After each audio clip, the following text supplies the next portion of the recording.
Good morning, Synod, and welcome to Saturday here at Church House and wherever you are. It's very good to see you on the screen.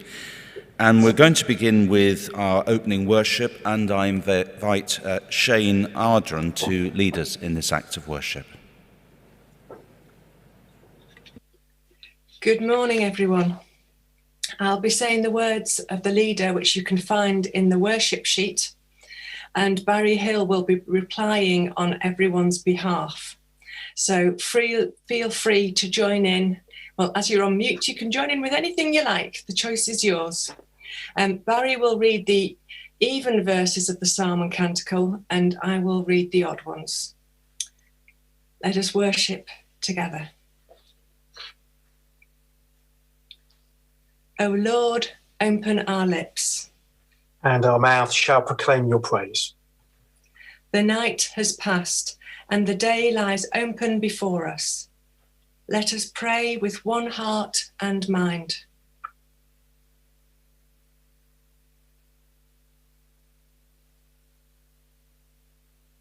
As we rejoice in the gift of this new day, so may the light of your presence, O God, set our hearts on fire with love for you, now and forever. Amen. I lift up my eyes to the hills. From where is my help to come? My help comes from the Lord, the maker of heaven and earth. He will not suffer your foot to stumble. He who watches over you will not sleep. Behold, he who watches over Israel shall neither slumber nor sleep. The Lord himself watches over you. The Lord is your shade at your right hand. So that the sun shall not strike you by day, neither the moon by night.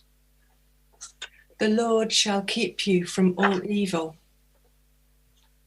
It is he who shall keep your soul. The Lord shall keep watch over your going out and your coming in, from this time forth forevermore. Glory to the Father, and to the Son, and to the Holy Spirit, as it was in the beginning, is now, and shall be forever. Amen. Reading from Paul's second letter to the Corinthians. For we know that if the earthly tent we live in is destroyed, we have a building from God, a house not made with hands, eternal in the heavens. For in this tent we groan, longing to be clothed with our heavenly dwelling, if indeed, when we have taken it off, we will not be found naked. For while we are still in this tent, we groan under our burden, because we wish not to be unclothed, but to be further clothed, so that what is mortal may be swallowed up by life. He who has prepared us for this very thing is God, who has given us the Spirit as a guarantee. So we are always confident, even though we know that while we are at home in the body, we are away from the Lord, for we walk by faith, not by sight. Yes, we do have confidence, and we would rather be away from the body and at home with the Lord. So whether we are at home or away, we make it our aim to please him. All of us must appear before the judgment seat of Christ, so that each may receive recompense for what has been done in the body, whether good or evil.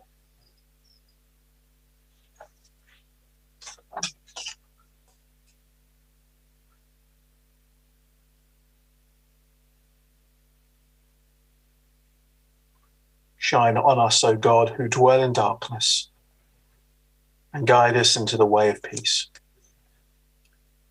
Blessed be the Lord, the God of Israel, who has come to his people and set them free. He has raised up for us a mighty Saviour, born of the house of his servant David. Through his holy prophets, God promised of old to save us from our enemies, from the hands of all that hate us, to show mercy to our ancestors, and to remember his holy covenant. This was the oath God swore to our father Abraham, to set us free from the hands of our enemies, free to worship him without fear, holy and righteous in his sight all the days of our life. And you, child, shall be called the prophet of the Most High, for you will go before the Lord to prepare his way, to give his people knowledge of salvation by the forgiveness of all their sins. in the tender compassion of our God. The dawn from on high shall break upon us, To shine on those who dwell in darkness and the shadow of death, and to guide our feet into the way of peace. Glory to the Father, and to the Son, and to the Holy Spirit, as it was in the beginning, is now, and shall be forever. Amen. Shine on us, O God, who dwell in darkness, and guide us into the way of peace. We thank you, God, that we can confidently ask you to guide us into the way of peace, because you know the steps that are needed. Sometimes those steps may feel painful to us. Please help us to know that each one is in the right direction. Help us to travel with your grace and mercy as we each walk at a different pace. But help us so that we do it together with your love. Please, Lord, give wisdom and vulnerability to those that guide and lead, so that we might reveal your kingdom in the world. Help each of us to hold ourselves and one another accountable for our words and actions, yet always encouraging and reminding each other how much you love and delight in us, wanting each of us to grow in wholeness in you. Thank you, Jesus, that you have shown us how to do this through your life and death. And Holy Spirit, we are grateful for you in our lives, for the joy and laughter you bring, helping us through all kinds of circumstances. We pray that discussions and decisions made today will hold and enable these things that we have prayed for. For we are your children, and you are our God. Amen. Grant, Lord, that we who are baptized into the death of your Son, our Saviour, Jesus Christ, may continually put to death our evil desires and be buried with him. And that through the grave and the gate of death, we may pass to our joyful resurrection through his merits, who died and was buried and rose again for us, your Son, Jesus Christ, our Lord. Amen. Let us pray with confidence as our Saviour has taught us, in whatever version or language comes most naturally to us. Our Father, who art in heaven, hallowed be thy name.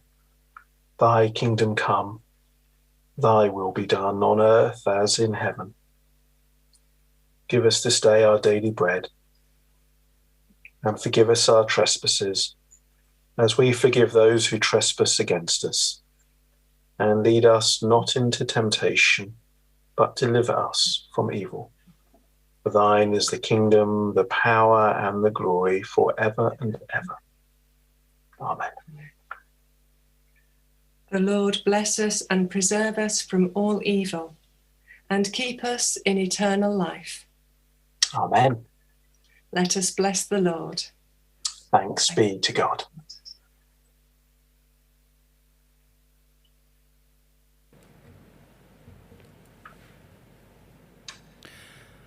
Thank you. We are grateful to Shane and to Barry for leading us in our worship as we begin this particular day. Before we move to item 13, I'm going to call the Chair of the Business Committee, Robert Hammond, to speak to a variation of business. Thank you very much, Chair. First, 3 housekeeping points, if I can.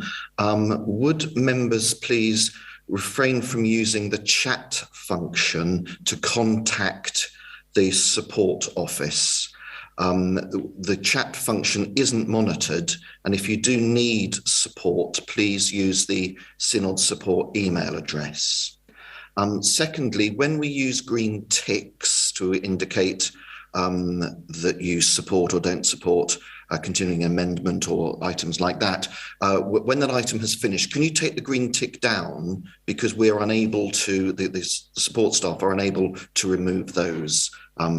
Essentially, you have to do that yourself. And finally, could you check that the name that you're using to identify you, please, to enable staff to easily identify and to unmute you, and that's the really important thing, among the many members on this Zoom meeting. Could you check, please, that you've named yourself by your 3-digit number, and that includes the leading zeros, please, and then your house, the initial of your house, be it L, C, or B, space, and then your name.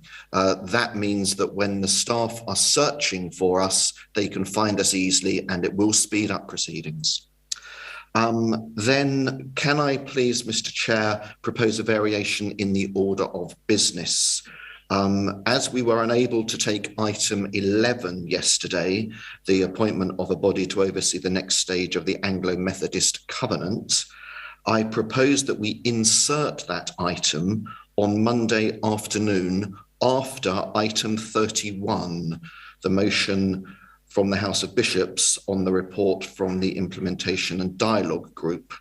As space is now available on the agenda, due to Mr. Lamming having indicated that he has withdrawn his private members motion, I would like to insert item 11 after item 31 on Monday afternoon, please. Thank you. Thank you, Robert, for proposing that. That has my support, but I need to test the mind of Synod, and we will need to use the Lumi system for that. So I now put this variation of business to the vote. This is a 60-second vote in place of a show of hands using the Lumi platform. The voting period is now open and will end in 60 seconds.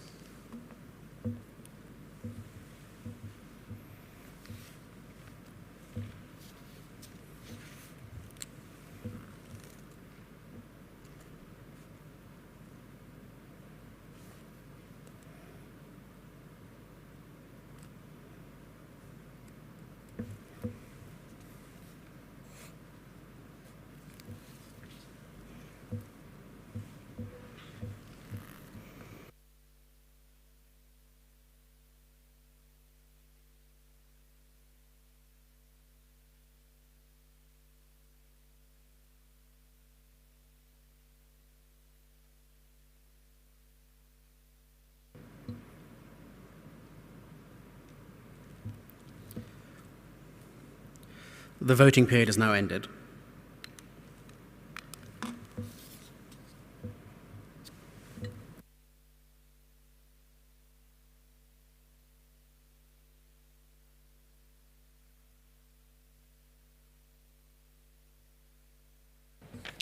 That is clearly carried. We move now to item 13, which is a joint presentation by the Archbishop's Council and Church Commissioners. Synod, this is going to involve, first of all, the presentation, and then a period of time we have for questions. So to begin with, I invite Loretta Minghella and Maureen Cole to give their presentation.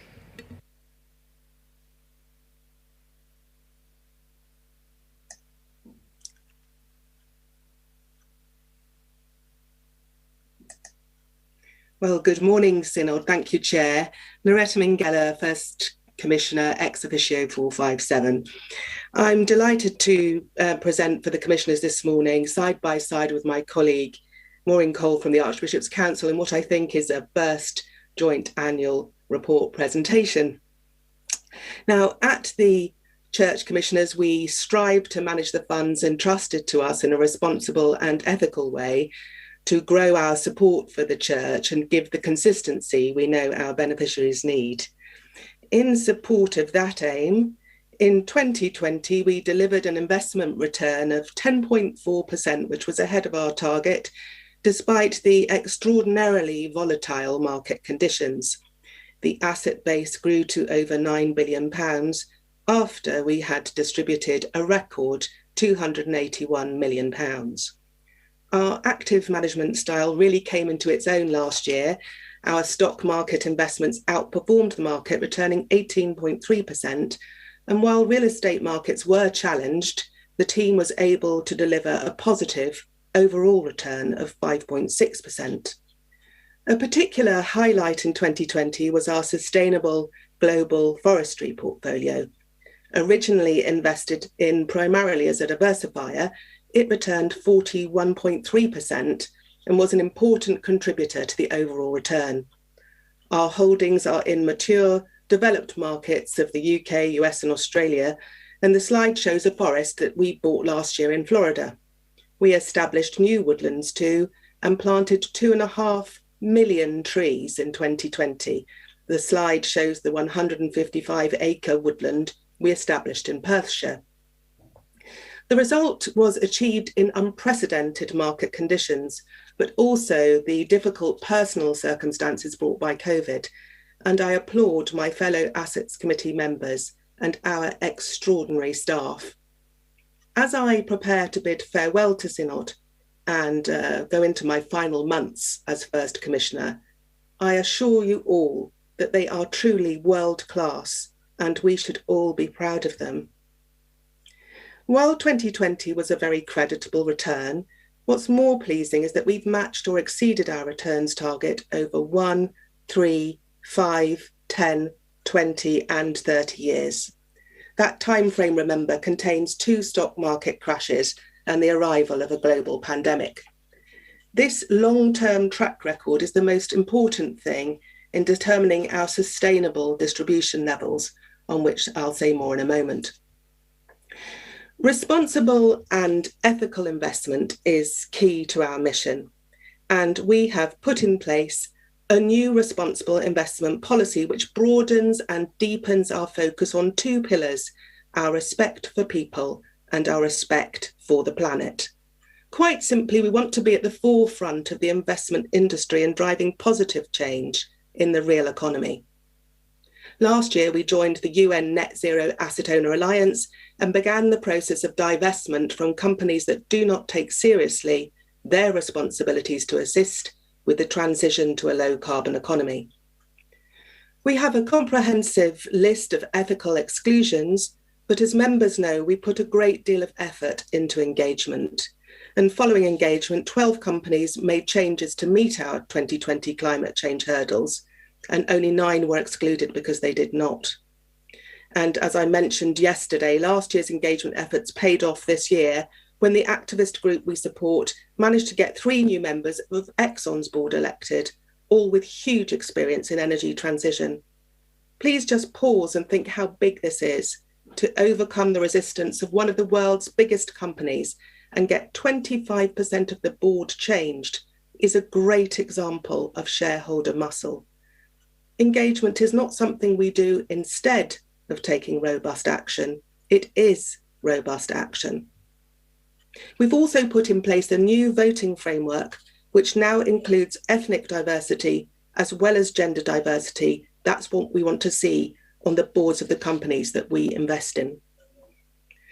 For all that we say about avoiding sin stocks and engaging with poorly behaving companies, we are increasingly seeking out impact investments where we can achieve the win-win of good returns and a positive impact on the world.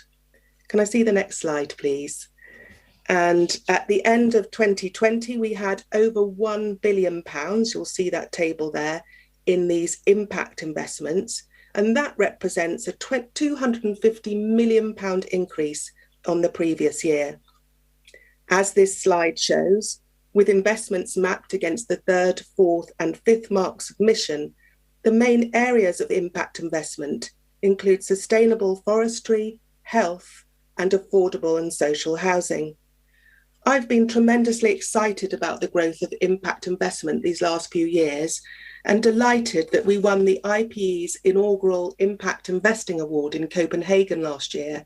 And I hope to see the Church Commissioner's impact portfolio continue to grow after I've taken my leave. Next slide, please. And as Synod knows, much hard work was also done last year and this year across the Church with the Archbishop's Housing Commission, now the Housing Executive.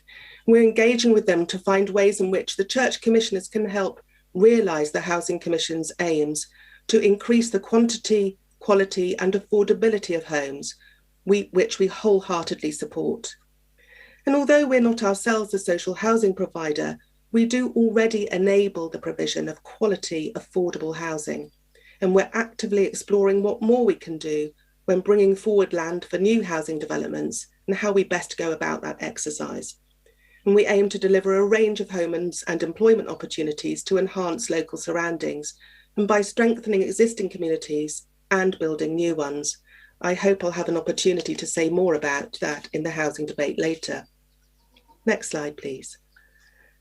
Our investment returns only matter in the end because they enable us to make distributions for the Church's mission and ministry. And as this slide shows, consistently strong long-term investment performance has allowed our support for the Church to grow over time and is the key to future growth. Although I have to tell you that the outlook for global economies and markets is ever more challenging. If you look there in the 2005-7 triennium, core and additional expenditure was £208 million. And in 2022, core and additional expenditure was £183 million per year. This growth rate is 6.7% compound over 15 years, compared with inflation over that period of 2.2 on average. In other words, as this slide shows, our distributions, excluding pensions, have grown at 3 times the rate of inflation over the period. I will say a little more in a moment about the growth in our distributions, but first I want to say something about the other important work we've done beyond the management of investments. In doing so, I give huge thanks to the Third Commissioner, Dr. Eve Poole, and her committee members and staff for all the excellent work on what we affectionately know as Eve's side of the house. Next slide, please. In particular, under Eve's brilliant leadership, work has continued during 2020 to move the new cathedrals measure through the synodical process, with royal assent granted earlier this year, and making preparations for the co-regulation of cathedrals. Cathedrals were devastated by COVID. Events stopped. The slide shows the Museum of the Moon at Rochester. Cafes closed. In-person worship ceased. The Bishoprics and Cathedrals Committee increased the Cathedral Sustainability Fund and provided support for lay clerks, heritage trade staff and others. They also considered a master plan for the refurbishment of Lambeth Palace and agreed the essential works required to make it safe and accessible, while also providing the opportunity for it to be a pioneer for sustainability. And of course, the wonderful new Lambeth Palace Library moved towards practical completion in 2020. 2020 also saw the completion of a sea house consultation, which will help us improve our management of sea houses, and pictured here Chester Sea House, where works continued through the COVID-19 disruption. In addition, a sea house pilot sustainability project reviewed 9 sea houses, and we installed electric car charging points as necessary. Next slide, please. The Third Commissioner's other committee, the Mission, Pastoral and Church Property Committee, was the first to enter the scary new world of remote working, holding its Zoom meeting a couple of days after the first lockdown. And its processes were adapted to allow consultation on pastoral reorganisation to continue, notwithstanding the COVID challenges. 2020 saw the completion of the disposal of 12 churches 3 of which will have a future as a centre for community use, and 1 of which will have a worship use. 2, including Barn Beyond the Marsh, pictured here, have transferred to a preservation trust. The other church on the slide was acquired by the Guides to use for activities alongside an important regional activity centre, and the building will remain available for other community activities in the area. The demolition of St Elizabeth Eastbourne has been completed, following the removal and preservation of some very important murals, and the site will shortly be marketed. Its redevelopment is expected to include social housing.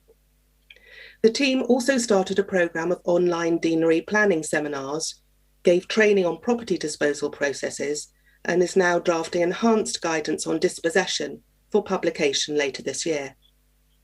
I won't say more about the review of the mission and pastoral measure, except that Eve is very keen indeed to hear your views, so please do come to the debate on Monday morning. Next slide, please. What drives all of this work is, of course, people.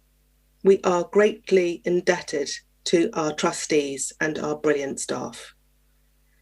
Our new Chief Executive, Gareth Mostyn, has led the team superbly, despite being locked down almost immediately after taking up his post.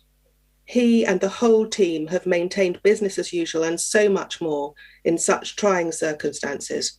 All the NCI chief officers have worked together on lockdown plans and have led regular webinars for all staff during this period. Particular attention has been paid to staff wellbeing, and this was recognised in very high staff survey scores on questions about pandemic support. And I'm especially grateful that a belonging and inclusion strategy and a mentoring scheme have been put in place to help all staff feel really valued as part of the whole, the latter being promoted in particular to underrepresented groups. 87% of staff now tell us they would recommend the NCIs as a good place to work, although of course I'd like to see that number go higher still. In the extraordinary circumstances of COVID, we benefited more than ever from having trustees of the very highest calibre, but we must pay constant attention to that. The recruitment campaigns we ran or supported last year and in the early part of this year produced some wonderful appointments, reappointments and co-options to the board and our various committees. What pleases me most is that 10 of the 17 appointments were women and 5 UKME. This shows our recent interventions are bearing fruit, but we have more to do and we're doing more. For example, we recently ran a successful talent pipeline event, which will definitely be the first of a series. Next slide, please. Before I hand over to Maureen to talk about the Archbishop's Council's work, I said I would return to the Commissioner's expenditure, much of which, of course, is distributed via the Council. And as this slide shows, excluding expenditure on our statutory pension liabilities, charitable expenditure last year was £163 million, an increase of 45 million on 2019, primarily reflecting an increase in support for dioceses and cathedrals. Following the 2019 actuarial assessment, we were pleased to be able to make available £155 million in additional funding across the triennium. The increase in expenditure in 2020 reflects the first year of those plans, and we took the decision to maintain our planned expenditure despite the unprecedented uncertainty in the markets created by COVID. We worked with the Archbishop's Council to agree the most appropriate allocation of those funds in the light of the pandemic and to ensure funding was available to provide emergency support to dioceses and cathedrals. Next slide, please. In addition to a range of liquidity measures, the Commissioners and Council worked together to make £35 million available in the triennium to support dioceses' response to COVID, of which £15 million was awarded in 2020. Our expenditure in 2020 also reflects a range of new funding streams, including support for additional ordinands and curates and diocesan transformation programmes. This was in addition to the core funding we provide for lowest income communities and strategic development. I hope this overview of our work has been interesting to hear. It has most certainly been an enormous privilege and fascinating to be involved in for the last 4 years. I thank you all for your partnership in it, and I look forward to your questions. But for now, over to Maureen. Thank you. Good morning, everyone. And if we can stay on this slide, please. Thank you, Loretta, for your presentation and for all the work with the Commissioners and Council over the past few years. We're immensely grateful for all you've done for our church. The aim of my part of the presentation is to give an insight into how Church Commissioners, Archbishop's Council and the House of Bishops work together to support dioceses and the local church. I'll give you a whistle-stop tour of the Council's report. If you haven't yet read this or the Church Commissioner's report, I encourage you to do so. I'll focus on some of the actions the Council took that weren't in original plans, as we had to change our priorities in order to support the Church respond to the many challenges of the pandemic. I ask for your forgiveness, as I'm bound to miss something that some of you feel I should have flagged. I'll start by expanding on what Loretta said about this slide, showing how Church Commissioners and Archbishop's Council work together to support dioceses and local churches, mainly through grant funding, but also through some nationally provided services.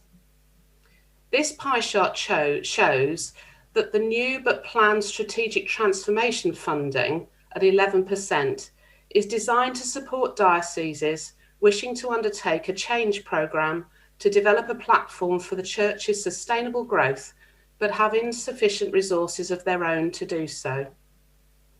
Lowest Income Communities Fund at 26 million, that its purpose is to support mission and ministry in low income areas.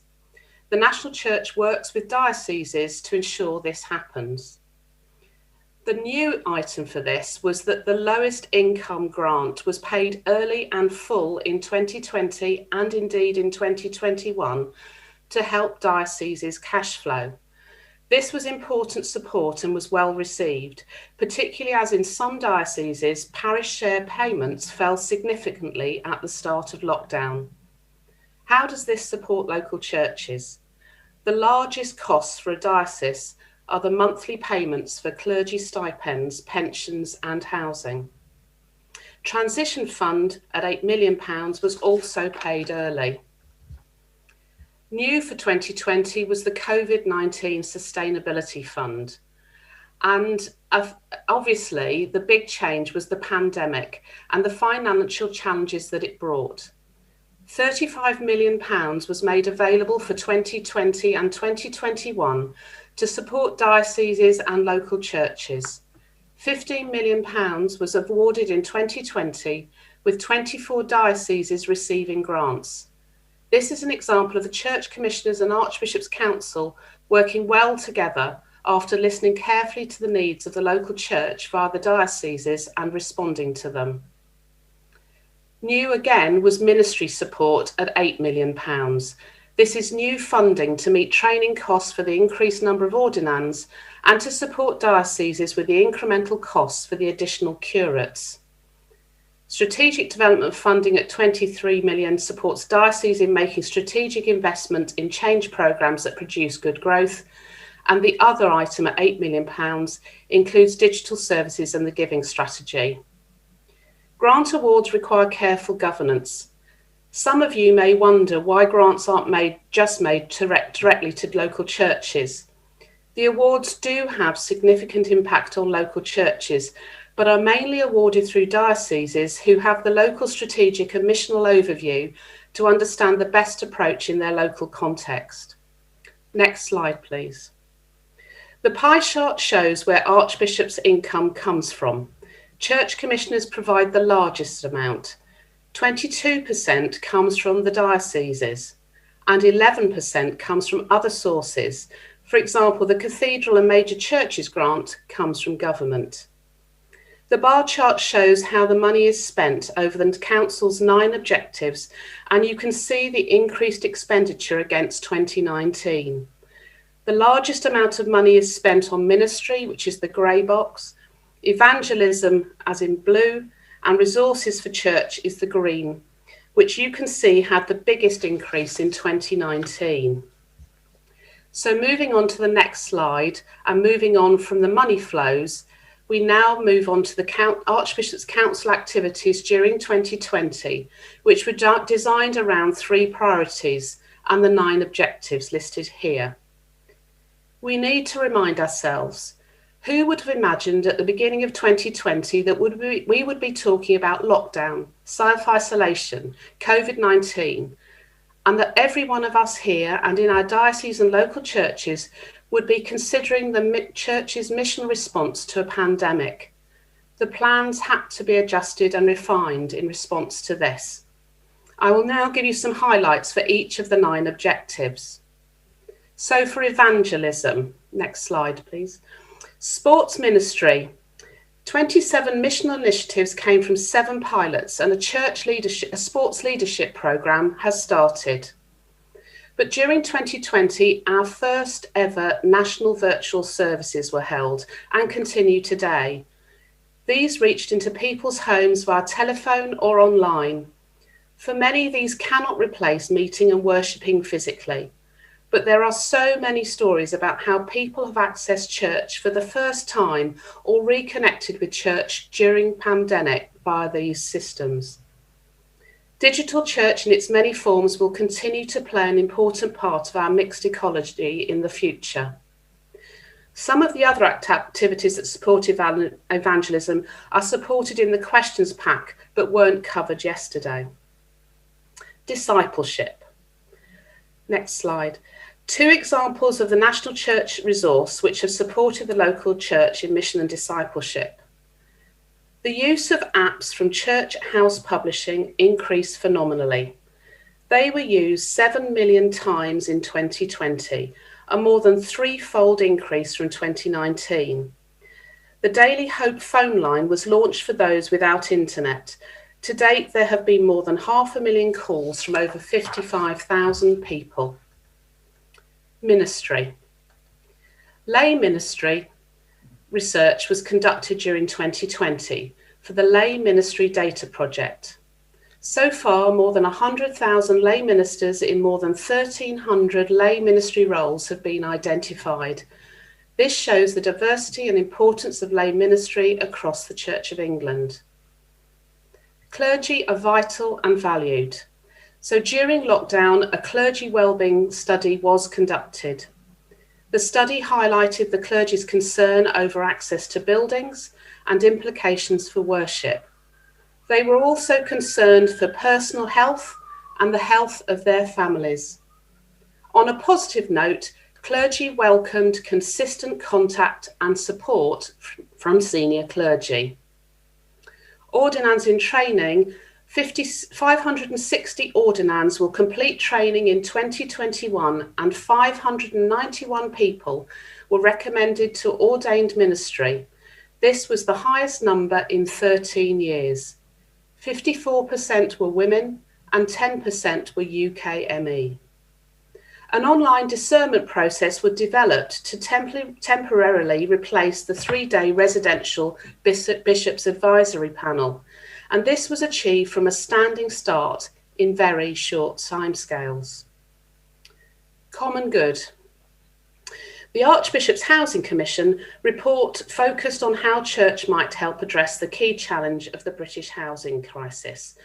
Loretta has already mentioned ways in which the Church Commissioners are considering how to respond to this, and later today, Synod will have an opportunity to engage with ongoing work in this area.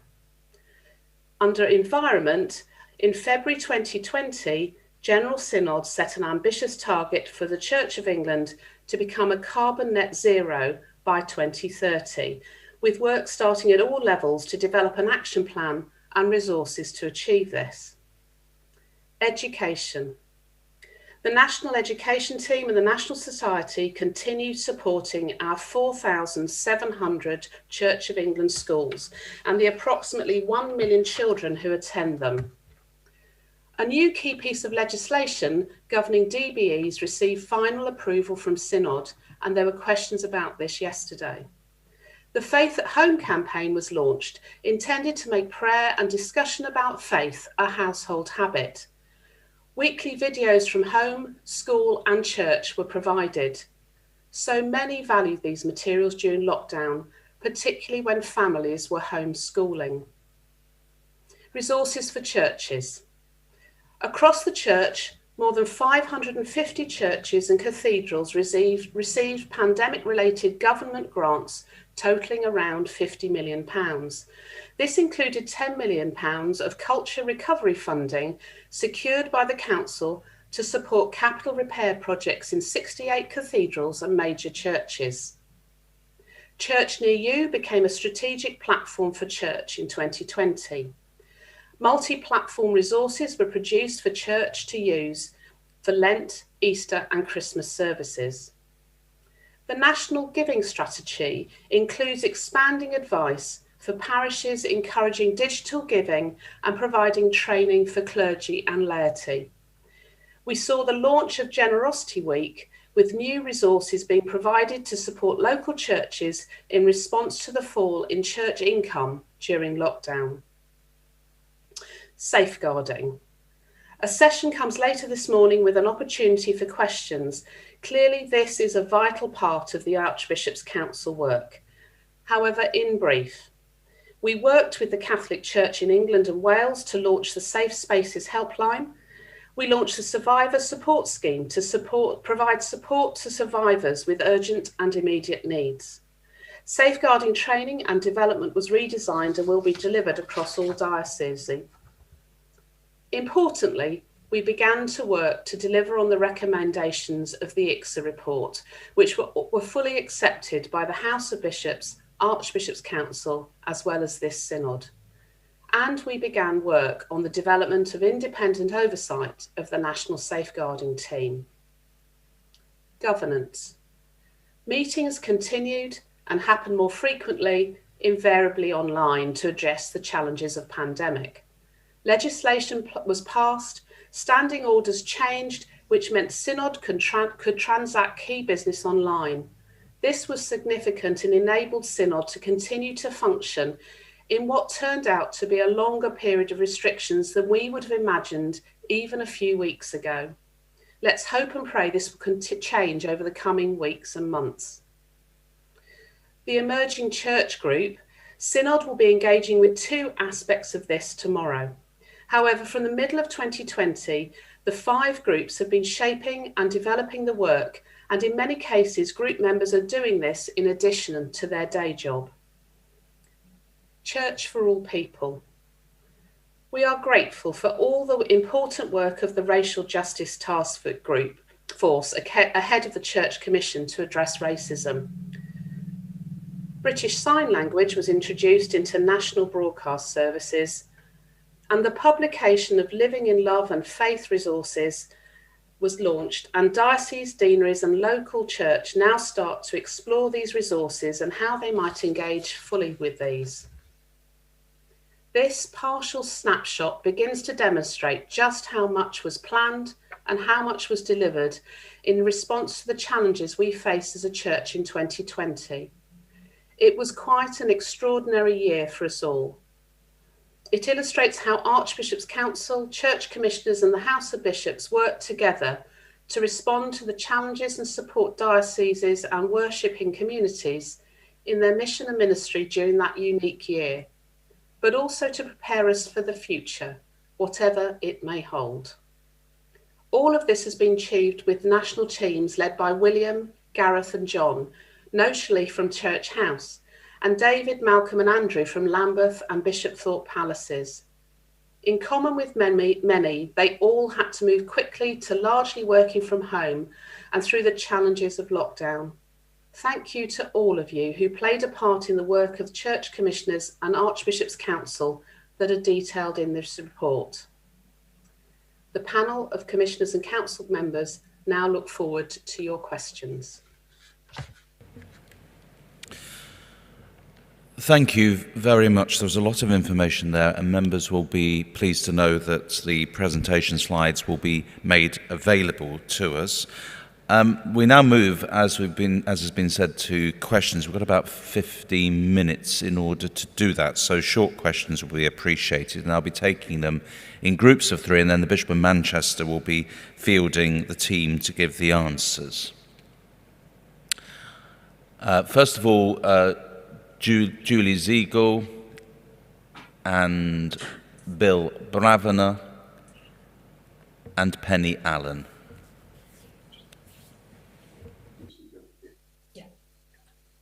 My question is based on the note on page 75 of the Church Commissioner's annual report, which shows unapplied total return of 5.1 billion at the end of 2020, a figure that has risen by 1.3 billion over 2 years. In Oxford, we have applied total return to our glebe investments and set an annual withdrawal rate of 7% of the total value of the investments. This has released funds for our diocesan strategy and enabled mutual support donations to other dioceses, totaling 1 million over 4 years. I believe also that other dioceses could usefully adopt total return and similarly release funds, including perhaps also for mutual support. Given that legally the whole of the 5.1 Could we have the question, please, Julie? Yes, is expendable. What are the parameters used by the Church Commissioners in determining how these funds are expended? Thank you, Bill.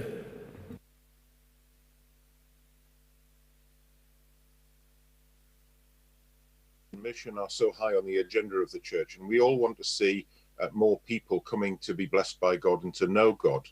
But as we resource and plant new churches and grow new disciples, we have to remember that John Wesley was probably right in his view that the last part of a person to be converted is their wallet or their purse. The many more than 10,000 well-established churches in parishes up and down the country are places where mission and evangelism happens on a huge scale. And that's affirmed by all the statistics that have been shared during the pandemic about what churches are doing in their communities.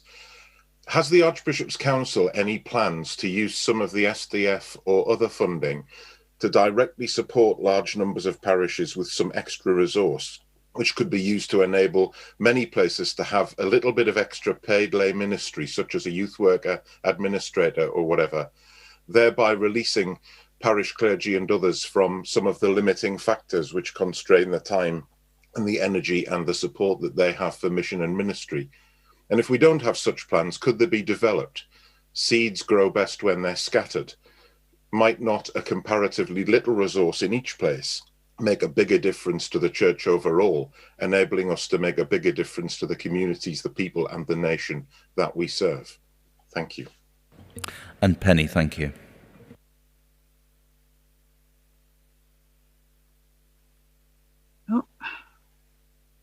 Thank you. Two short questions. Firstly, Loretta mentioned yesterday that and she's had such astonishing success with her team. I'm very grateful that personal parish and diocesan investment may be possible alongside the national investments that are taking place. With such astonishing success, I think everybody would be interested in that. Secondly, as my former colleagues suggested, I think in the mission field for digital evangelism has grown exponentially, and I'd be interested to know what grants might be available to the diocese for equipment, technical support, and the necessary licenses for this to continue. Thank you. Over to you, Bishop David.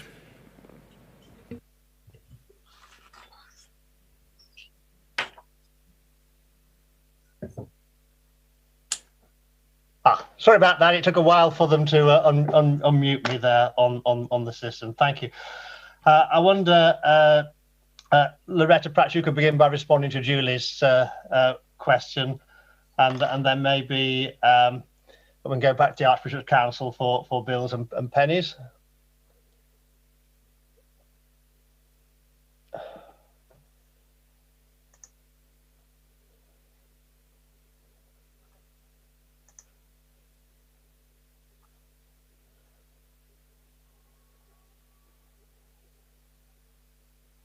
Year.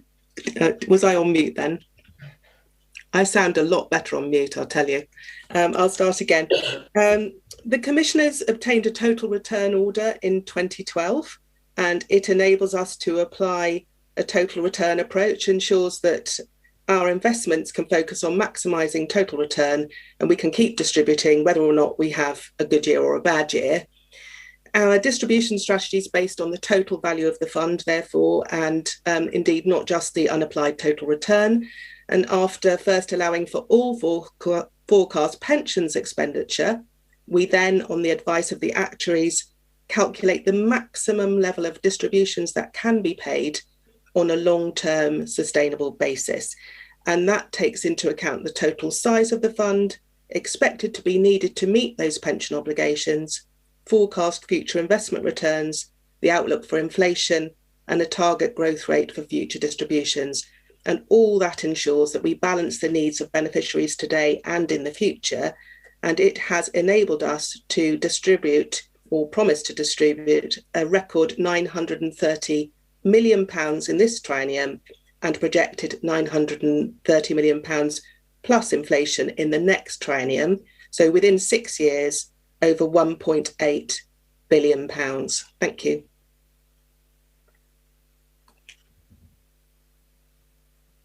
Can I respond to Bill's question? From the SDF perspective, it's a really helpful question, and it's one I did try and answer some time ago at questions when the question around dioceses versus parishes was raised about direct granting. And I think, as Maureen said, the key thing is that we see dioceses as being the key actor, as it were, in how to see the strategy and development. And a lot, if you look at the figures, a lot of our posts in SDF are actually for laity.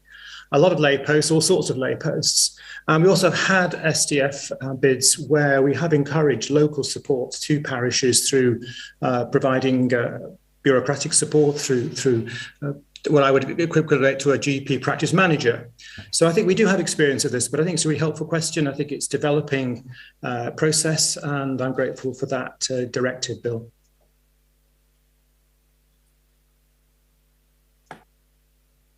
Thanks. And Penny's question? Is that back to Maureen? I think we're going to have Mark Sheard answering Mark. it. Okay. So it's difficult we're not all in the same room, but so please, Mark. Thanks very much, David, and thanks, Penny, for your question. Great question.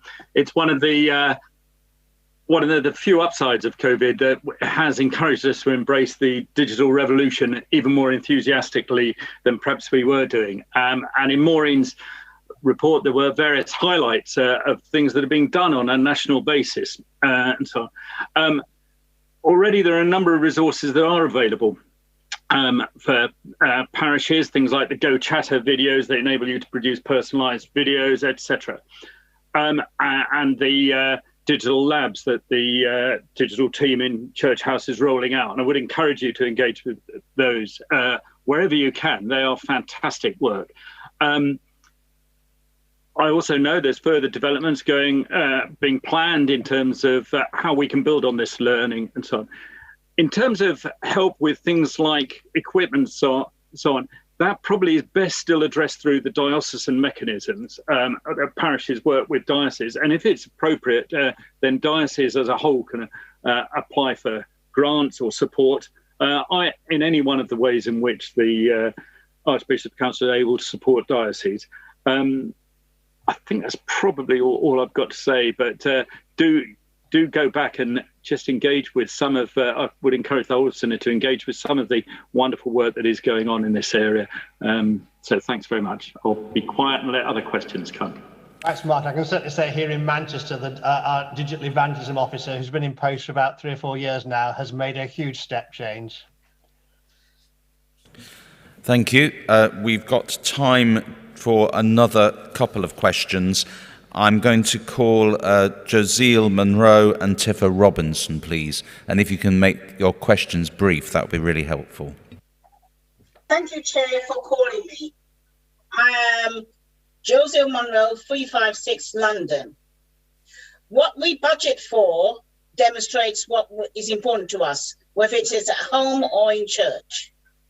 Please, can you explain to us why the disappointing decision was made not to fund diocesan racial justice officers as recommended by the task force? Now, given the current budget situation, could we not have made some interesting ways of incrementally progressing by funding either half or a number of, not all of the diocese racial justice officers. So I wondered why we couldn't have been more thoughtful about how we might get a progress on this and show the direction of travel. Thanks, Jazeel. Tifa? Tifa Robinson, 209 Eds and Ips. It can feel as though existing parish ministry is being left behind in favour of new SDF projects, however worthy they might be. It's therefore really encouraging to see that sustainability grants of 15 million were made to 24 dioceses last year on top of LICF, and there is 20 million set aside for this year to subsidise the stipends bill essentially. Can we have an assurance that such funding will continue at such a level or higher in the future, and ask that it might be better publicised that the wider church is putting their money where their mouth is to help struggling parishes and dioceses feel supported as they seek to fund the cost of even a baseline of stipendiary ministry? Back to Bishop David. Thank you. I think, Jamie, you're going to take Jaseel's question, and then I wonder whether Mark, as a member of the Strategic Investment Board, you would like to pick up on Tifa's. Thanks, Jaseel. Yes, thank you very much. Very difficult area, isn't it? I think the first thing to say is obviously that this is last year's work that we're looking at today, what we've been doing in the last year. You're asking about the future, and the future, as we've heard already from the First Estates Commissioner, is going to be difficult, possibly, certainly in the next 3 to 5 years. And what's key is when we come to look at the budget for 2023 to 2025, as we look ahead, we have the Triennium Funding Group that does that. Now, I think what we're saying is, at the moment, the money in this current triennium to 2022, in a sense, is already being used up in all the ways we've heard, not least to sustain dioceses in this coming year over COVID, and to continue the work that's been started, key work on safeguarding digital and so on. So the question is, when we come to look together at the 2023 to 25 budget, we have to take into consideration everything that needs to be on the table. So in my own personal view is it's not completely off the table, but it needs to find its way onto the table in a way that has to go against all the other things that are, as Tiff has just made a comment about, that are significantly important to the church. So I think we have to express our regrets, as the Archbishop did, where we've got to. My own view is that we have to keep talking and keep thinking and looking, but we can't unfortunately offer any certainty at this moment in time, not least with the current and future financial position of the church.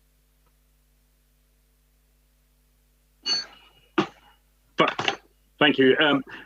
David, I understand that you asked me to answer Tifa's question, and Tifa will understand this very well, I think, given where he's based. Tifa, unfortunately, at the crucial moment of your question, here in the wilds of Suffolk, my internet froze.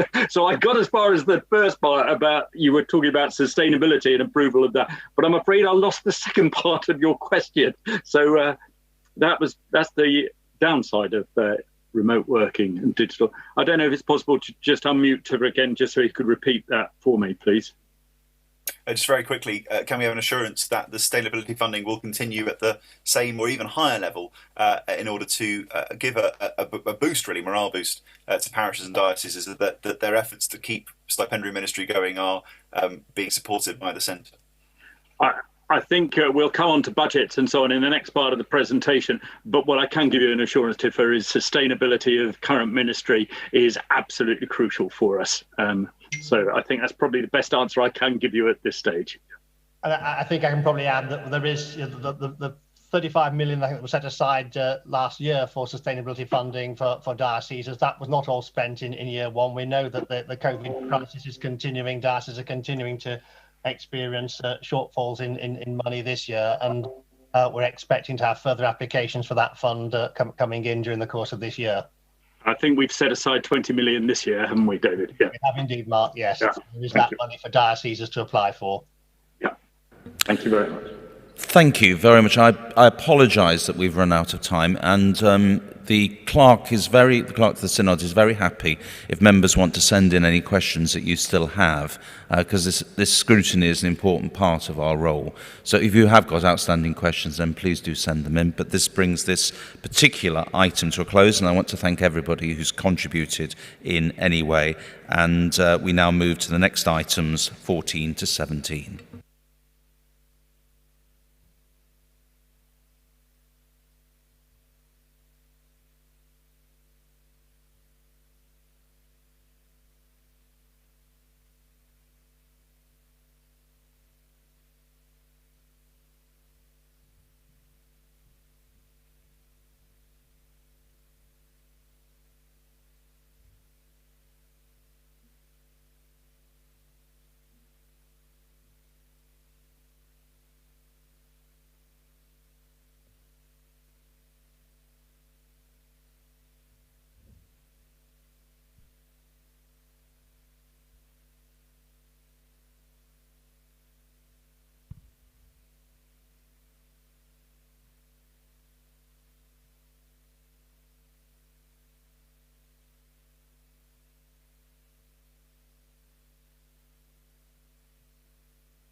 Good morning. We now move to the budget and apportionment item on the agenda.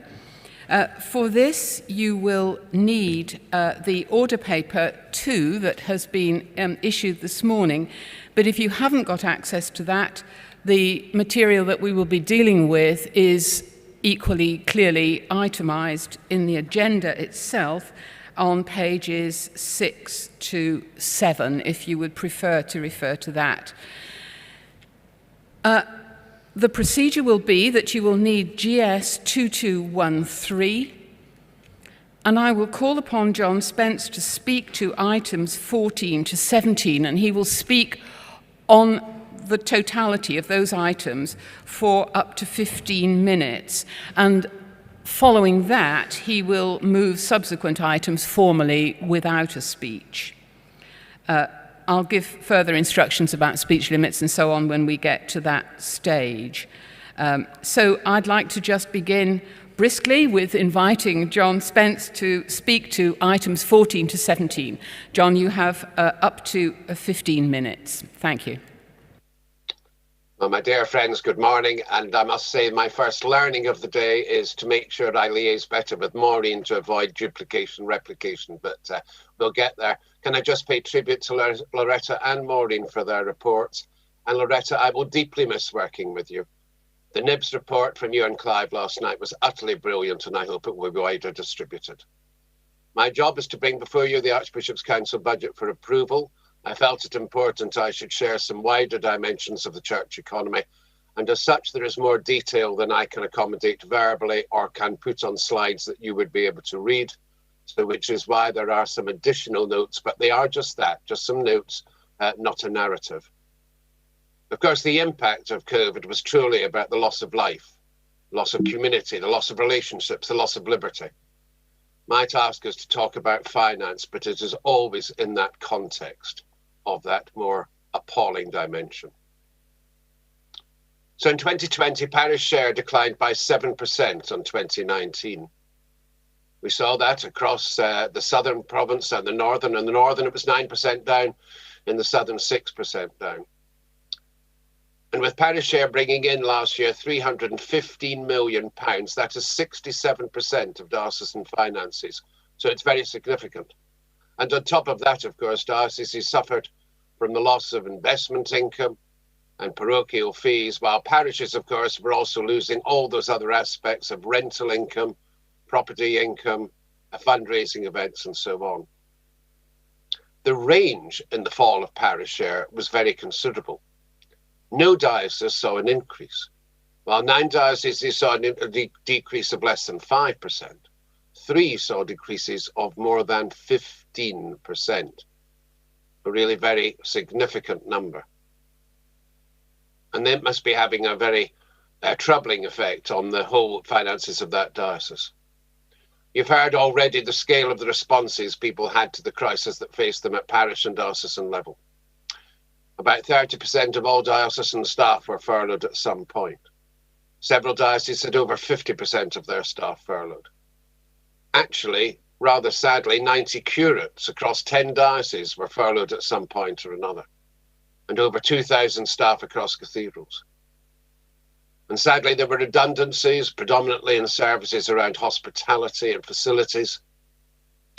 And with many vacancies not being filled, we have seen a very significant reduction in overall diocesan headcount, though the full numbers are not known to us.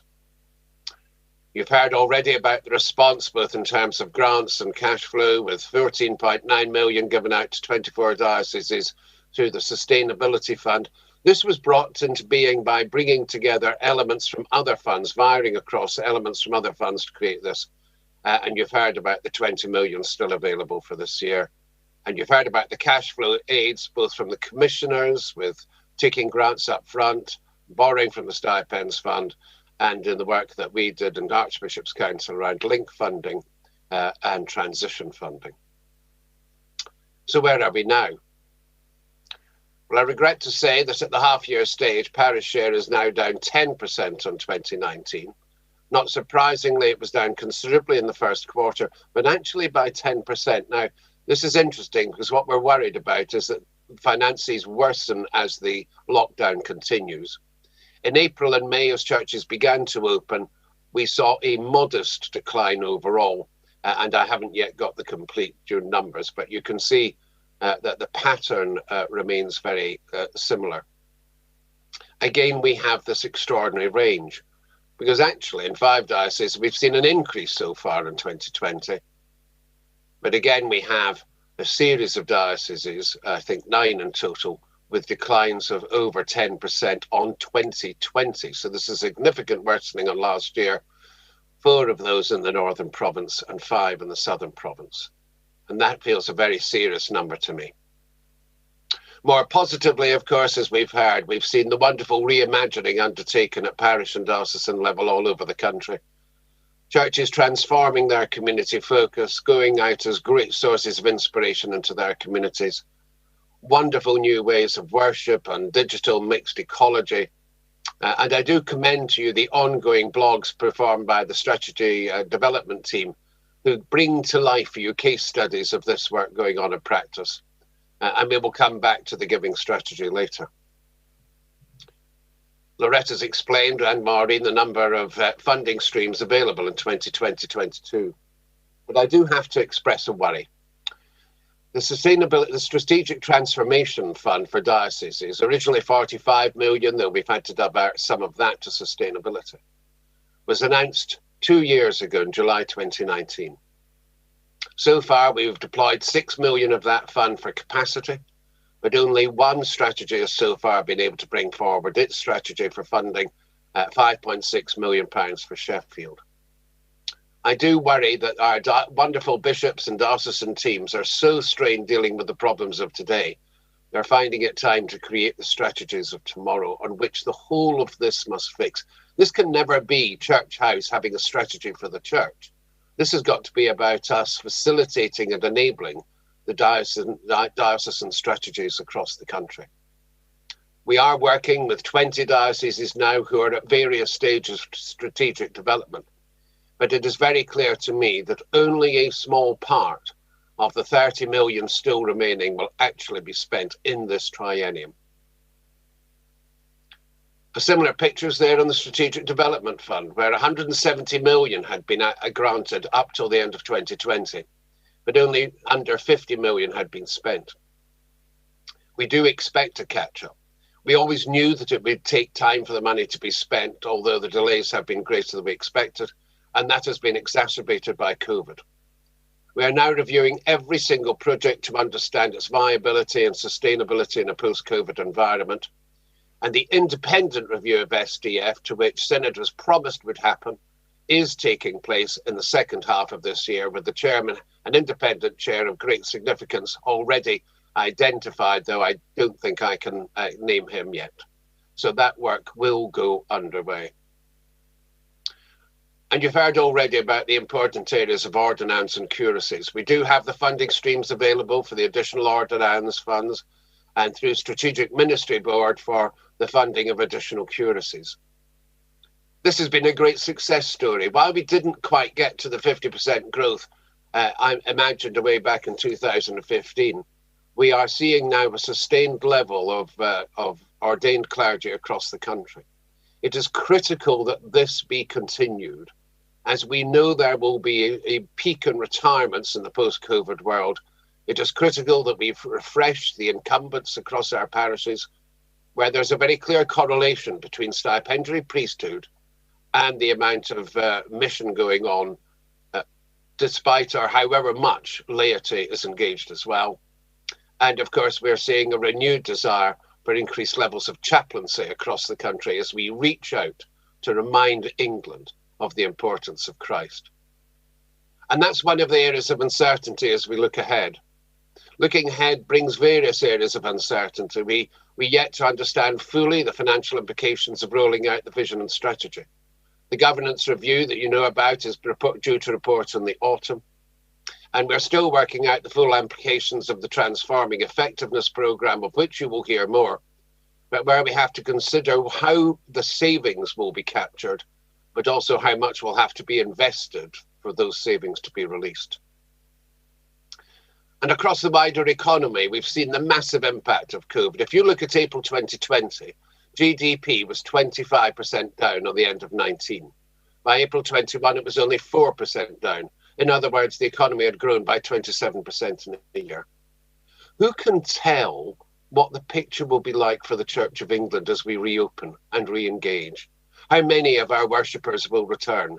How many new disciples will come to us? It makes all the work of renewal so critical as we now move out of the lockdown of COVID. And that's why I come back to the giving strategy.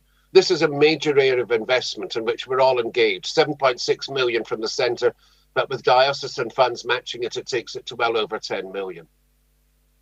One element, the diocesan advisors. 23 have so far been appointed. I really hope the other dioceses will come forward so that they have that dedicated resource to help parish priests who may never have thought part of their vocation was inspiring generosity, to do their job, along with laity, in leading generosity.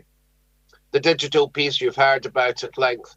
The contactless giving strategy was rather knocked off course when churches closed, but is being repiloted in Southwark and Carlisle. And we've done work with the parish giving scheme to sustain the ability for online giving. And the third priority under this is training. We have created a great suite of training mechanisms, training resources. There are training sessions available, webinars, along with the digital team. I will observe that I see a very considerable range and participation between different dioceses. So I do encourage people to make sure that your own diocese is taking a full part and role in all these different aspects available to it. And so we come to the budget itself and the approvals you were asked to give. Firstly, to approve the expenditure budget on those items relating to the apportionment. So this is why I asked for approval of a budget of 52.6 million, which is very different from the numbers Maureen displayed, because they include the strategic funding elements the Archbishop's Council do utilise from the funds from the Church Commissioners. That's a 2.9% increase, powered by the need for the investment and safeguarding across the recommendations of ICSA being implemented, the move towards full independence, and the creation of the long-term redress scheme, and the creation of the new racial justice unit. Alongside that, we have funds from government for work on freedom of religion and belief, and from the Cura Sisters for modern slavery.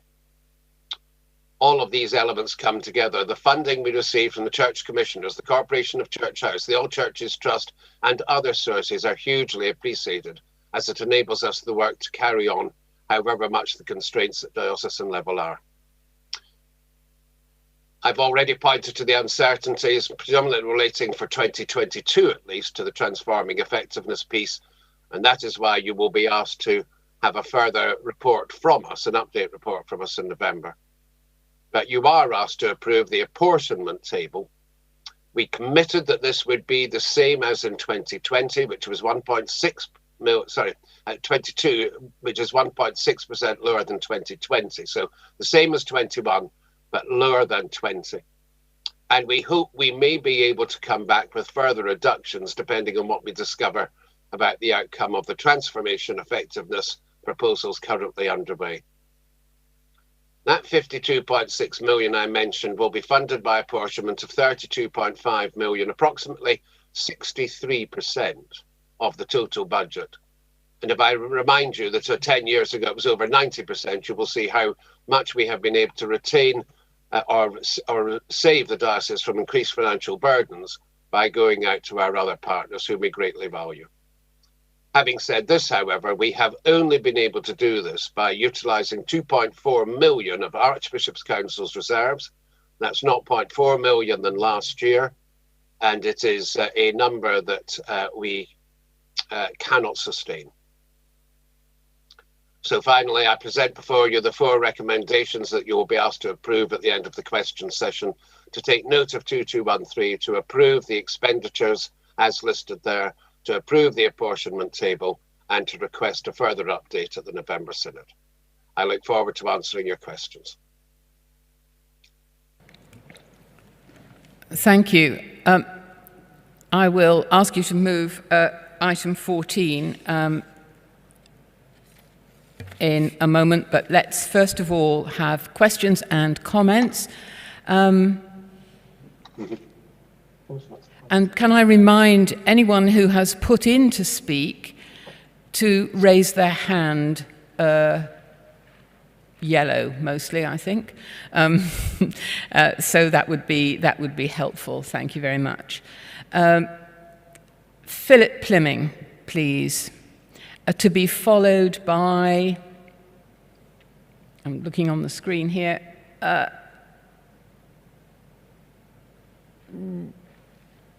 Rose Hudson-Wilkin. Philip Plimming, 453 Universities and TEIs. I declare an interest as Warden of Cranmer Hall, Durham, and therefore someone indirectly supported by the Vote 1 budget that we'll be voting later on. And I want to begin these comments by expressing my thanks to the Synod, to the Archbishop's Council and the dioceses and parishes for the ongoing commitment to ministerial training within the Church of England. The overall budget of £17.5 million represents a significant commitment to the over 1,300 ordinands who are training in different contexts up and down our country. It supports theological educators such as myself seeking to resource a diverse and, in my experience, wonderfully encouraging group of women and men to serve as priests and leaders of mission and ministry in our land. I also want to thank the Archbishop's Council for the additional funding for curacies, which John Spence has just mentioned. But let's be clear, £17.5 million is a lot of money. We all know the financial pressures dioceses and parishes are under. Commentary in recent weeks has highlighted the costly and lengthy nature of ordination training. And it is right that this budget, as with every budget area, comes under scrutiny. So let me say why I think this is a strategic and necessary investment of precious resources. It's very simple. It's theology. And when I say theology, I don't say that as a career academic who considers theology the exclusive preserve of libraries and lecture rooms. I speak as someone who, after training at Cranmer 20 years ago, served in local churches for 16 years and was involved in traditional and pioneering forms of mission, including planting 4 new congregations. For me, throughout, it was the theological depth of my training that really played out. Theology matters. Yes, we need priests who can lead well, embracing diversity, navigating change wisely, and setting a healthy, safeguarding culture. Yes, we need priests who can see missional potential in the familiar and the new. Yes, we need priests who know themselves well and can handle power with wisdom and accountability. TEIs across the sector are constantly reviewing and amending our training pathways to reflect these and other priorities, some of which come at bewildering speed. But what we most deeply need are priests who know God well, who through a period of sustained and rigorous training and study have developed a deep and profound understanding of the simplicity and mystery of the gospel, who are rooted in a prayerful and growing appreciation of the beauty of Christ and the work of the Spirit, who are able to drink deeply from and communicate powerfully about the breadth and length and height and depth of God's love. Because from that place, in my experience, two vital things can, must, and do happen. First, priests lead and engage in God's mission in all its forms, not simply as a series of techniques, hugely valuable though missional leadership and church growth insights are, but within a clear theological framework of how God is at work in God's world. Mission is getting both more urgent and more demanding, and yet our deepest need is not the latest tactic, but a bold and humble confidence in the God who calls us to live and be the good news of Jesus Christ. And second, priests are enabled to resource lay people in the mission God is calling us to. In our various debates about lay ministry and discipleship, this point is so often overlooked, so let me be clear. When the church invests in training clergy, it is not seeking to create a caste of highly educated people who keep their theological learning to themselves, but rather people who teach and equip and release others to worship and serve our living God. As the Archbishop of York put it yesterday, priests to serve a priestly people. So I want to thank the Archbishop's Council and this Synod for their ongoing commitment to supporting the training of the future leaders of our church.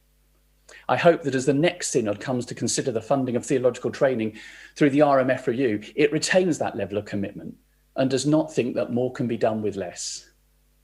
After 12 years on Synod, I'm not standing for election again, but I'm glad that the RMF process already referred to in question time will receive significant scrutiny in Synod. This area of expenditure is not only materially significant, but strategically vital. Theology matters. Thank you once again for the Synod and the Archbishop's Council support. Thank you.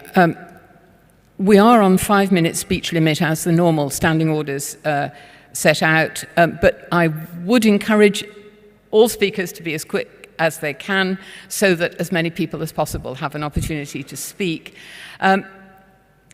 And I will take 2 more contributions before going back to John Spence for comment. We're going to do all comments and questions in batches of 3 throughout this session. So I would like now to call upon John Freeman. Thank you. Rose. Beg your pardon, I've already called Rose Hudson-Wilkins and John Freeman to follow from that. Thank you. Rose Hudson-Wilkins, 43, Bishop of Dover. I want to thank you very much for the commitment that is being shown and given to dioceses up and down the country. But I think I want to say very quickly that what we're experiencing in terms of a shortfall, a serious shortfall in most of our dioceses, is not just about finance. I want to underline that what we're seeing actually reflects a spiritual crisis within our church. What do I mean by that? I believe that when we have grown confident Christians or confident disciples of Christ, then we will see it impacting positively on our giving. We need to be a church that is not only teaching, and this is not just about the clergy, it is also about those in lay leadership. We need to teach and we need to live generosity. It needs to become a way of life. And also, I think we need to think again as a church about how we can continue to have a system whereby we say parish share is voluntary. It makes no sense to me whatsoever. We need to grapple with that and address that. And we also need to grapple with situations where we have leaders drawing stipends and who discourage their congregations to give because of so-called theological points of views. So on the one hand, I want to say thank you for the support that comes to our churches, our diocese, but I also believe that there is much work to be done in tackling those areas. Thank you very much. Thank you. We move on to John Freeman, and then, having had 3 questions, comments, we'll go back to John Spence for his response to those. And after that, I will be reducing the speech limit to 3 minutes. So, John Freeman, please. John Freeman, 278 Chester, Madam Chairman. Thanks for calling me. I simply wish to place on record, just as Rose has just done, our sincere thanks from the Diocese of Chester and everybody else for all the help we have received from the Church Commissioners and the Archbishop's Council during this season of pandemic. They all deserve a big pat on the back. Thank you. Thank you. I'll go back to John Spence for his comment on those 3 contributions. Thank you. Thank you, Chair. And Philip, thank you for all that you've done in Synod over your years of service. Nobody could disagree with what you said. I very much hope that through the Ministry Council, the RMF process will find ways in which we can at once ensure the relevance and cogence of all the theological development, because it's absolutely critical we have that at the core of our offering, while at the same time enabling the viability of the sector. Very best wishes to you. Rose, the questions you raise are very great ones, and the notion of how you move into a more consistent application of generosity is one which I'm sure the House of Bishops will be best placed to lead on. I will observe that while the church system is under huge financial pressure, until the 2020, and I haven't seen the latest numbers, actually parish reserves had increased over the decade. And one does wonder if parish reserves are for a rainy day, maybe that rain has arrived. John, thank you for your appreciation. We all appreciate your wonderful, loyal service to Synod. Thank you, John. We're still commenting on the report as a whole with questions and so forth. So I would now like to remind you that the speech limit is 3 minutes, and I will call upon Ruth Newton, and following Ruth Newton, Robin Lunn. Thank you, Chair. I wanted to thank Canon Spence and the Archbishop's Council and acknowledge the levels of challenges that you've been dealing with. But I still feel the need to say this, that money is the sacrament of seriousness, and it differentiates between the many things that we say are important and those we believe really are important. And it underscores the difference between what we think is desirable and what we consider essential. Budgeting, particularly in tough times, is always a matter of prioritising and choosing between the good and the good. And the budget that you have presented is no different. It shows what the Archbishop's Council believes to be essential. I thought that rooting out institutional racism was essential, and that working for racial justice was a priority, because we as a synod resolved to continue with great effort and urgency to stamp out all forms of conscious and unconscious racism. And I heard the Archbishop of Canterbury admit that this church was guilty of institutional racism. And I watched Panorama and witnessed how the reputation of the church was damaged in my parish. And I heard the pain on the part of UK ME people.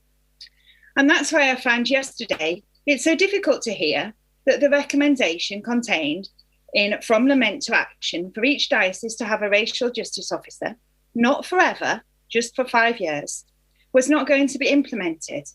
And even harder to hear the Archbishop of York say that this was because there wasn't money, because of the need to reduce costs in diocesan and national administration. And it was obviously hard for the Archbishop to say that too.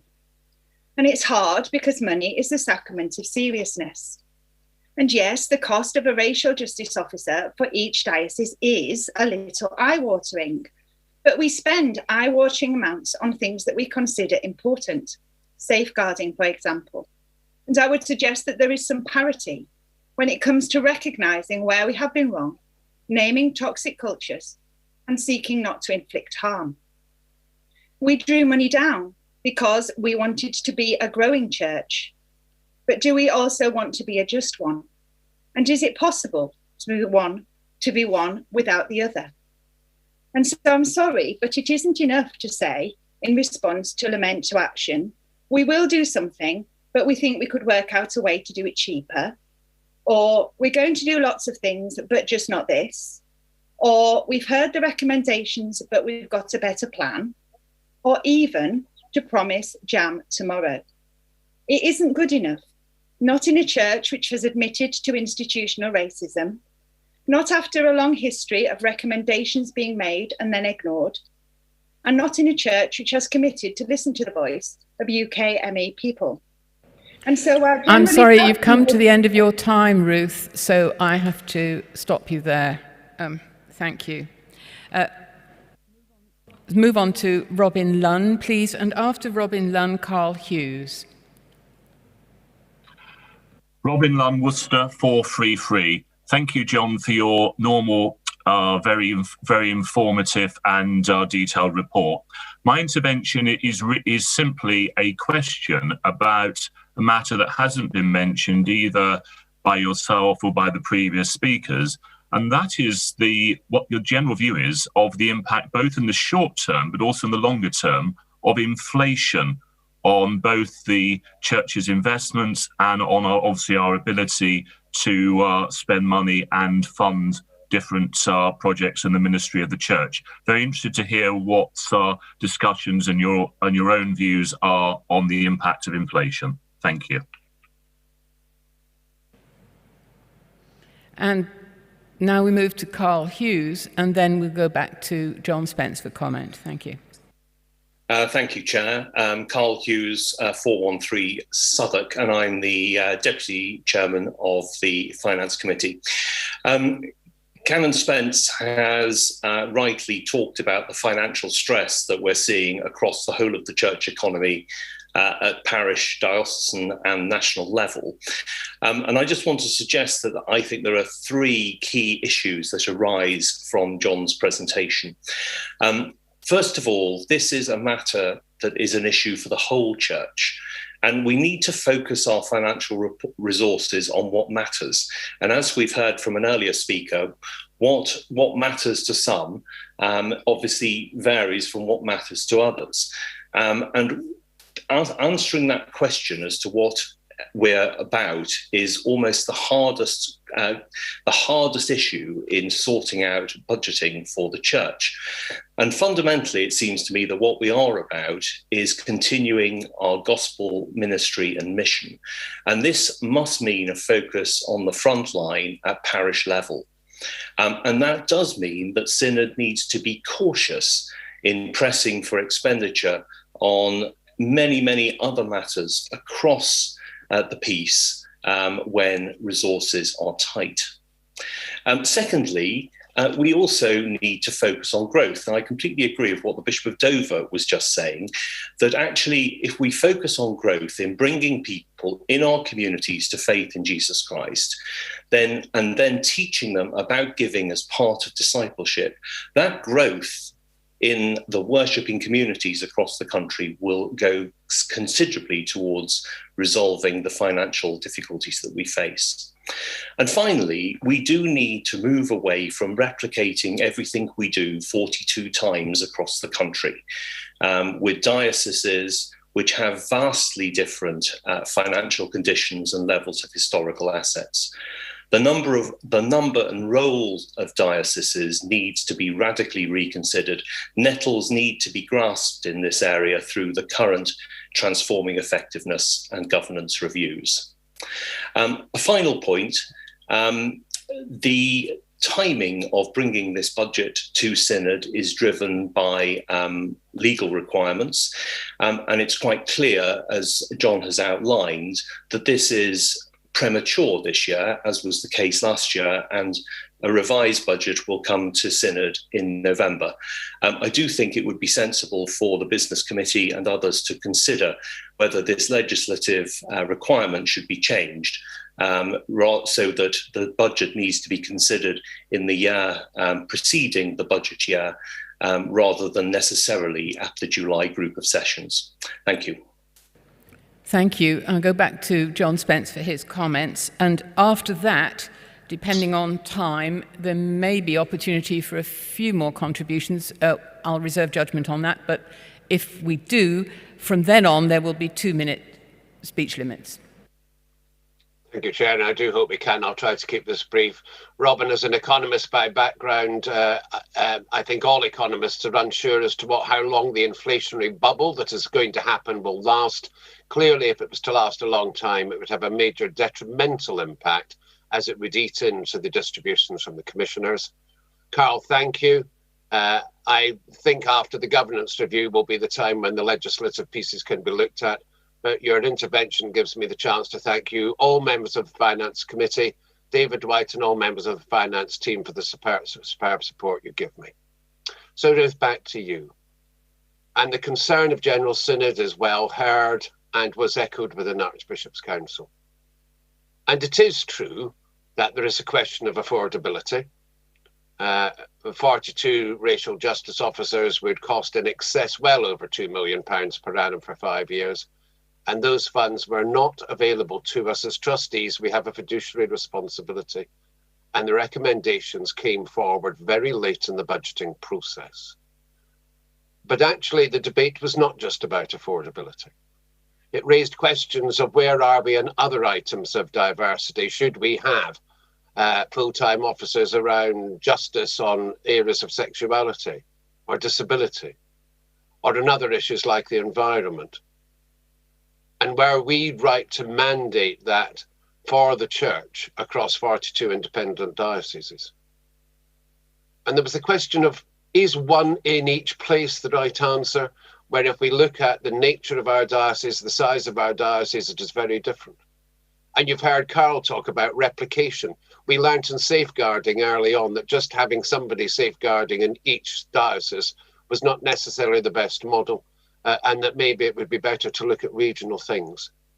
The Archbishop's Council accepted all but 5 of the recommendations which it could validly accept out of the 47 that were there. We have not rejected this. We just need time to think about how we might do it. It's not about finding a better way, Ruth. We understand the need. We understand the competing demands. We have our fiduciary responsibilities, but this will remain on the table as to how we best go forward.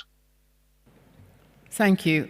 We are getting very tight for time. I think there's room for one more contribution and on this item, and so I call upon Sue Rose, and the speech limit will be 2 minutes. Thank you. Sue Rose, Bath and Wells 62. Thank you for calling me. There are 2 things I really want to bring to your attention.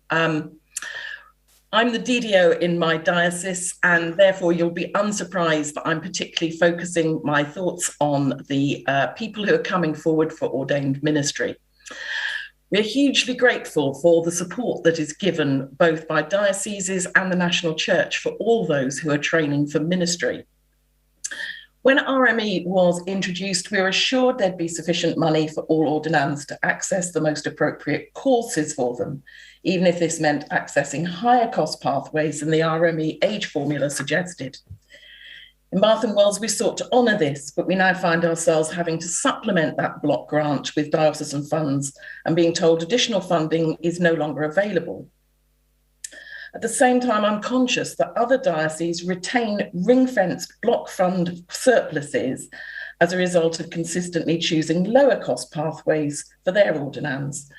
Can I ask, is there any mechanism being considered to retrieve such ring-fenced surpluses and perhaps redistribute them to dioceses that would use them, or to use them for funding in other ways people who need training? And secondly, the other thing, we're all delighted that there's been an increase in the number of people coming forward for training. But I notice in the budget, there's a reduced amount being put forward from the central funds for supporting that in the years ahead. I'd just like to ask whether, in fact, there will be enough money to support people coming out of training, having sacrificially gone into it, to have curacies, stipendiary curacies, as they were sponsored for in the years ahead? And will that commitment continue, as there is a lot of concern amongst our ordinands training as to whether or not there will be curacies for them? Thank you. Well timed, very precise as the red button came up. I'm turning back to John Spence to comment on that. Thank you. And then I will invite him to move item 14. So, Sue, thank you. And let me reassure you, yes, there is a mechanism for us to retrieve block surpluses which are not going to be utilised. That is being looked at now by Chris Goldsmith and the Ministry Council team.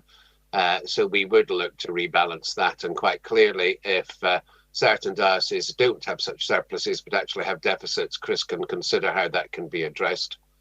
The funding decline just going forward is merely a reflection of the forecast of numbers, given the numbers in the system. We are very clear that we want to, as we approach 23-25, give high priority to the funding of curacies. It's of course vital, if you're going to invite people to inspire by vocation, come forward for ordination, that they can have confidence in a stipendiary curacy at the end of that time. So yes, that will remain a high priority as we enter the discussions this September for the 23-25 triennium. I couldn't ignore what Philip said at the start, what the Archbishop said, and then not seek to find the best ways to fund that going forward. So, Madam Chairman, if I may start by moving item 14, that this General Synod take note of paper 2213. Thank you. I'm now going to put item 14 to the vote using the Lumi voting system. Those in favour of the motion should select for, those against should select against, and members who wish to record an abstention should select abstain. The voting period will last 60 seconds. The voting period starts now.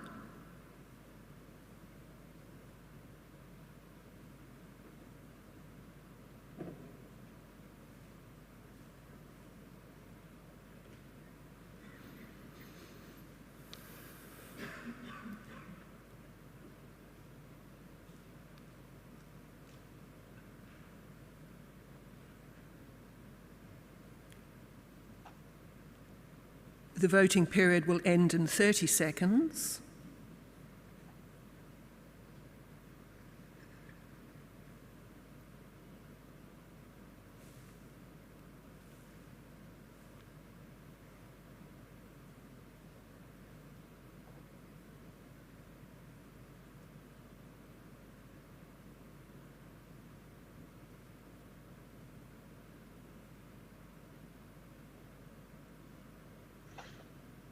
The voting period has now ended.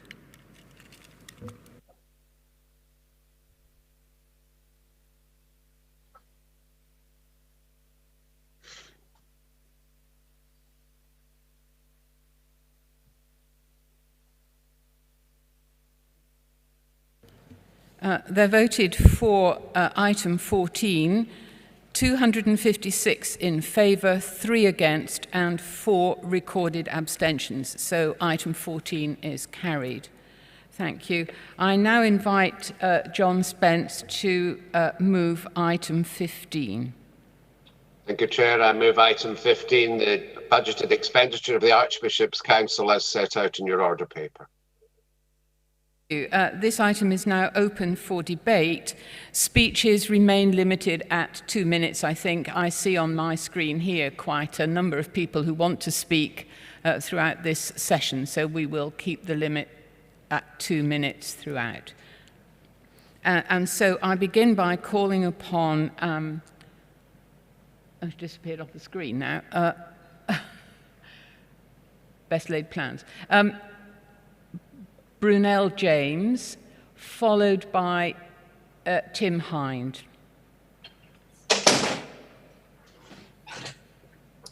So I'm just concerned in the presentations that we've had that there seems to be a disconnect when people talk about renewal, growth, mission.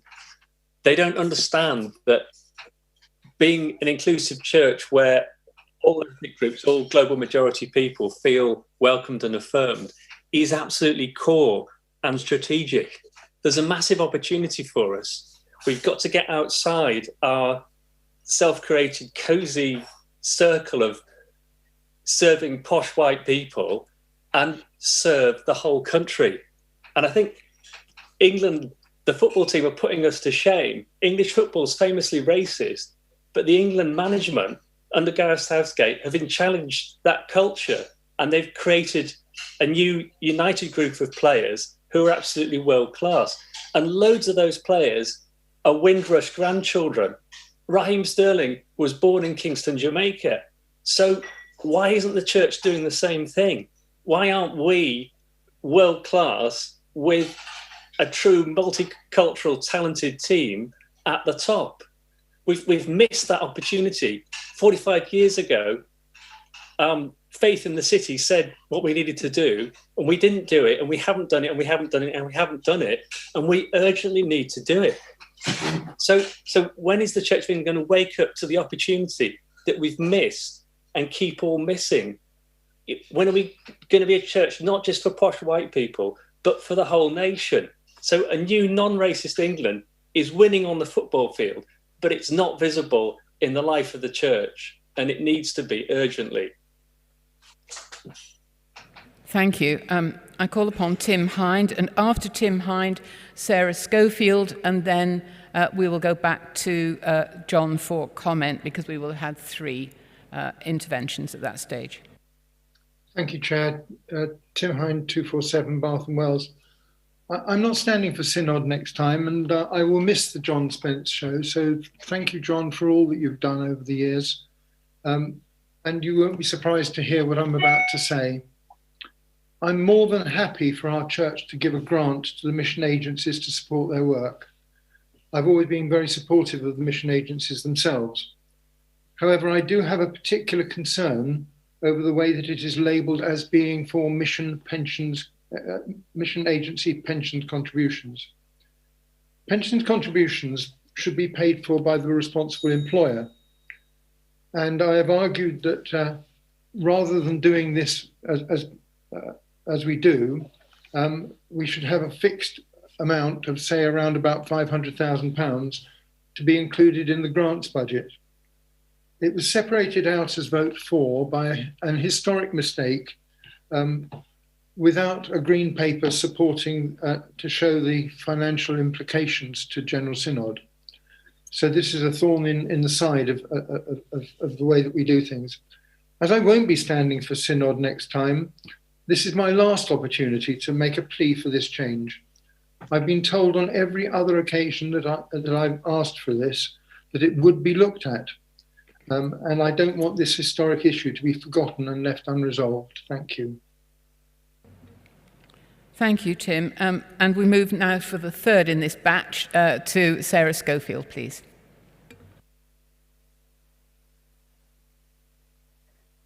Sarah Schofield, Lichford 147, thank you for calling me. And if I may, a personal thanks for, I was a member of Archbishop's Council for 5 years, and John, you were unfailingly helpful and supportive throughout that time, so thank you. But you won't be surprised that this is going to be a difficult question.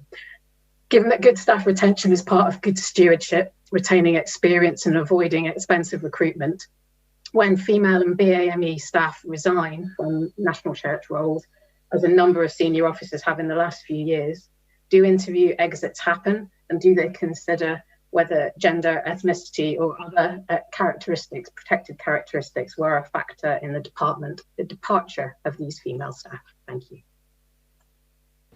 Thank you. Back to John for comment on those 3, please. Thank you, Chair. And again, I'll take them out of order. Tim, farewell to you, my friend. my fellow ugly sister in our 2015 End of Synod Cabaret production of Cinderella. I promise you, and David White is listening, that this will be debated at the next Finance Committee meeting, and that's all I can do. Sarah, I can give you reassurance, actually. Yes, we do undertake exit interviews now.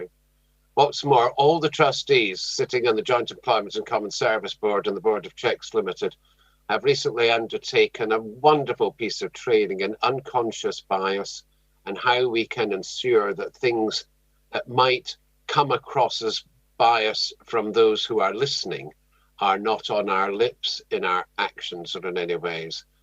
There is a very great focus now on the values proposition within Church House. We do have a diverse team of staff, and Loretta in her presentation pointed to the much higher levels of staff satisfaction, where we separately measure both minority ethnic groups and disability groups. We are aware of where the differences are, and we will work on them. To Brunel, I understand again this issue, but I must say there is a much better picture I can paint here. Strategic development funding has always been directed to poorer and more diverse communities, which sadly include more people from the global majority.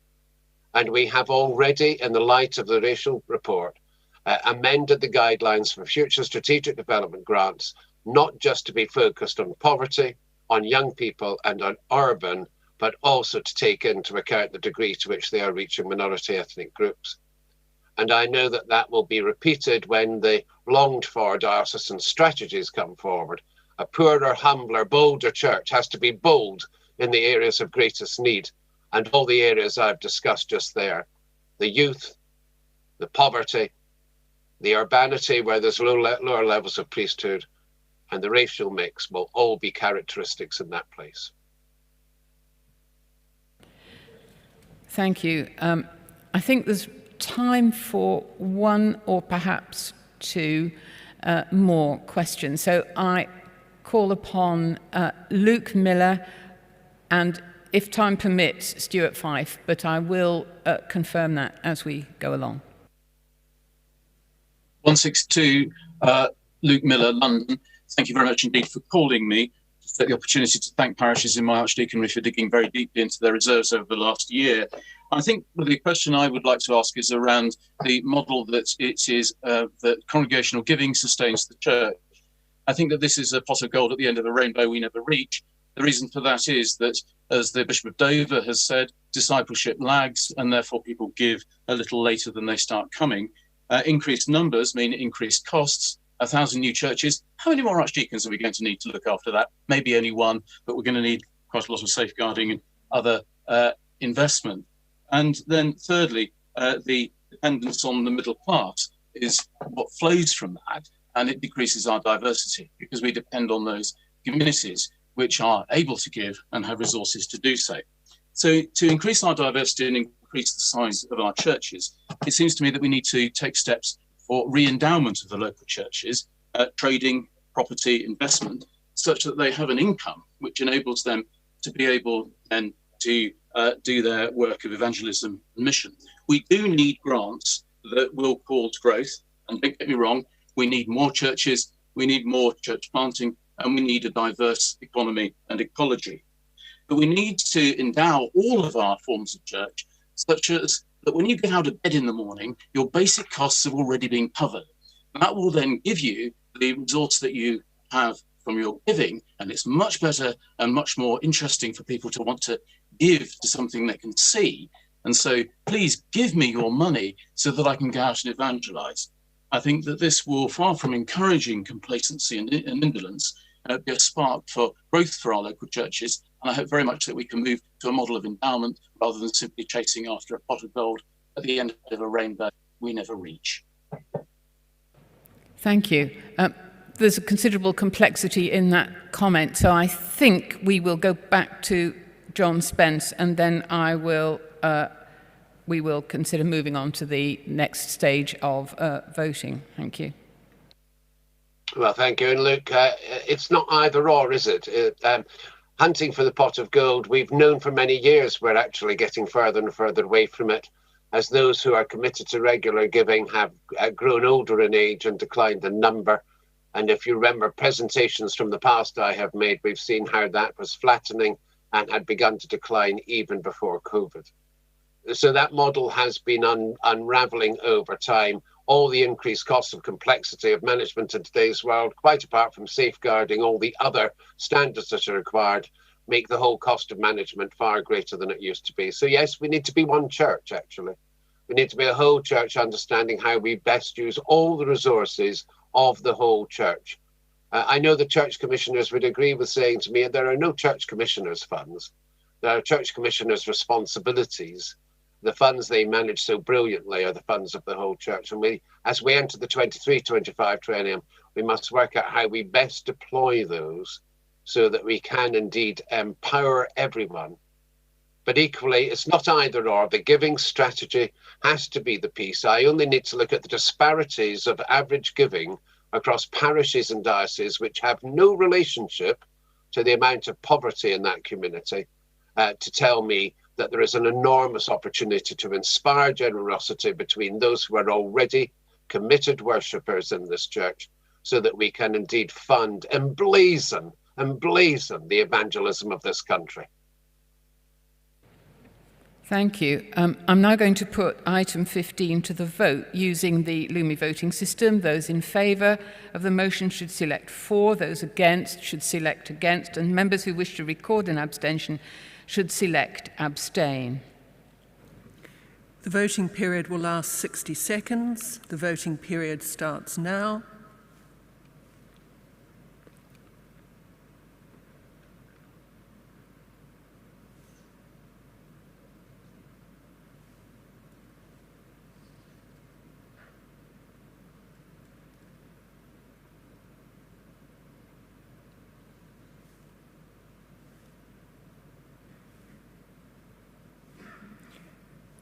The voting period will end in 30 seconds.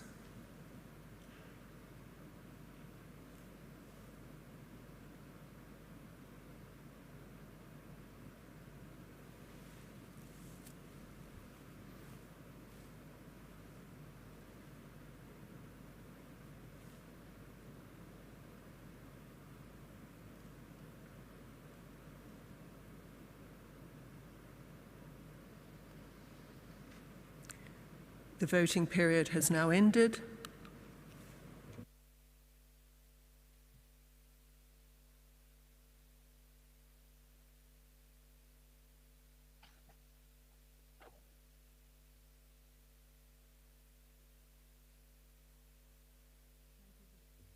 The votes for item 15 are as follows: 278 in favour, 2 against, and 7 recorded abstentions. So item 15 is passed. I now invite John Spence to move item 16. I so move item 16, which is the apportionment table, for your approval. Thank you. That item is now open for debate.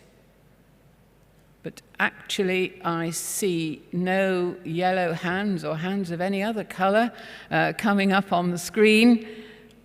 So in that case, we can move directly to the vote. So I'm now going to put item 16 to the vote using the Lumi voting system. Those in favour of the motion should select for, those against should select against, and members who wish to record an abstention should select abstain. The voting period will last 60 seconds. The voting period starts now.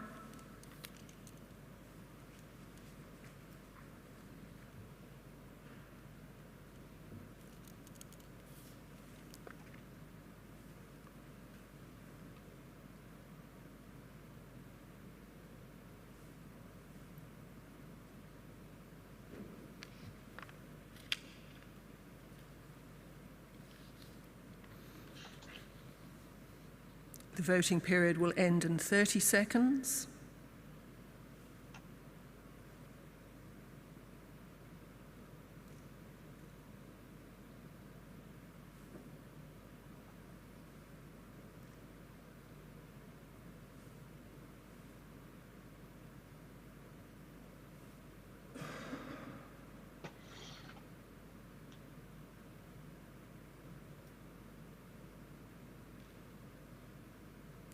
The voting period has now ended.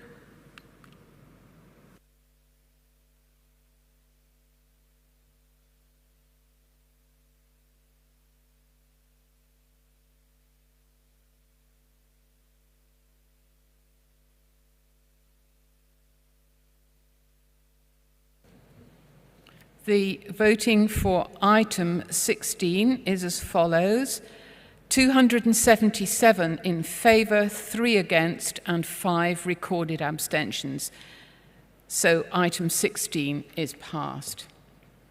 So I'm now going to invite John Spence to move item 17. Thank you, Chair. With your leave, before I do so, when Sarah Schofield spoke, she thanked the Archbishop's Council for their fellowship during her time on that body. I omitted to thank Sarah for all that she brought to our deliberations, with very positive and unique perspectives that so added to all our thoughts. So thank you, Sarah. I so move item 17, which is that you will request an update at the November group of sessions. Just to be very clear, at that time, we will bring you a revised budget with more of the uncertainties I have described this morning resolved, that at which apportionment will be no greater than it is today. If it is possible, there will be a reduction, but I cannot predict at this time.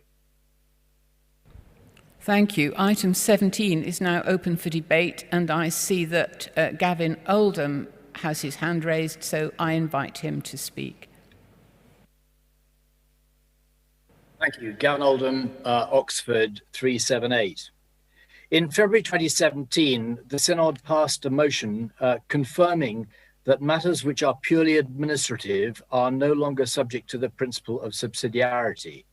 What this means is that every effort should be made to deliver those functions in the most efficient way, which generally means centrally. Archbishop's Council was tasked with making this happen. I do understand that we'll be hearing more on Monday about transforming effectiveness, but for now, what I'd like to hear is whether we're going to have an updated estimate of expenditure in the autumn, which will include a statement of investment being made to introduce administrative efficiency throughout the church, so that we stop, as Carl Hughes was saying, duplicating matters which are purely administrative across 42 dioceses. Thank you. Thank you. I see no other raised hands, so I'll refer back to John Spence to comment on that before we proceed to the vote. Thank you. Gavin, thank you. You've been very consistent on this theme, and I think you know that several of us share your frustration that it is not going faster. One of the work streams within transforming effectiveness, of which you'll hear more, is working with dioceses about areas in which we can move to a more collegiate or joined up way of working. And there are some quick wins there. Some things will take longer. I do point to the digital team as a great example of how a national body of expertise has empowered, going back to Luke's point, has empowered parishes in their work. And I hope the Giving Strategy people can achieve the same goals. Ultimately, there have to be better ways of organising ourselves than replicating and reinventing wheels 42 times. And I am confident that with the leadership of the bishops and the Transforming Effectiveness programme, we will start accelerating in that direction. Thank you. There are no other expressed desires to speak, so I will put item 17 to the vote using the Lumi voting system. Those in favour of the motion should select for, those against select against, and members who wish to record an abstention should select abstain. The voting period will last 60 seconds. The voting period starts now.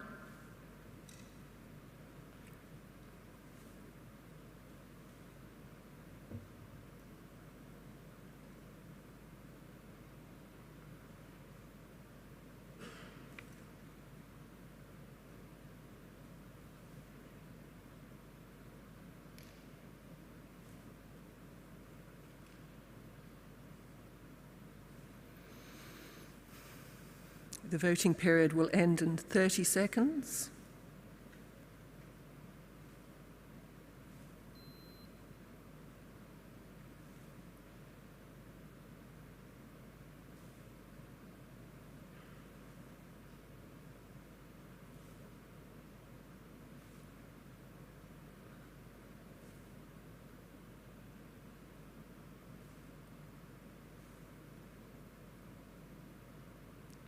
The voting period has now ended.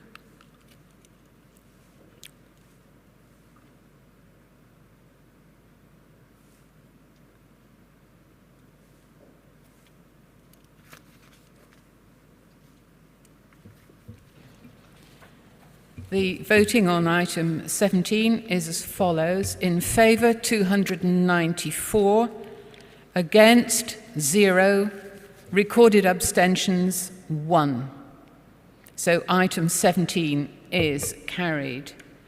That brings this item on the agenda to a close, and the sitting is now adjourned until 11:30. There will be a screen break.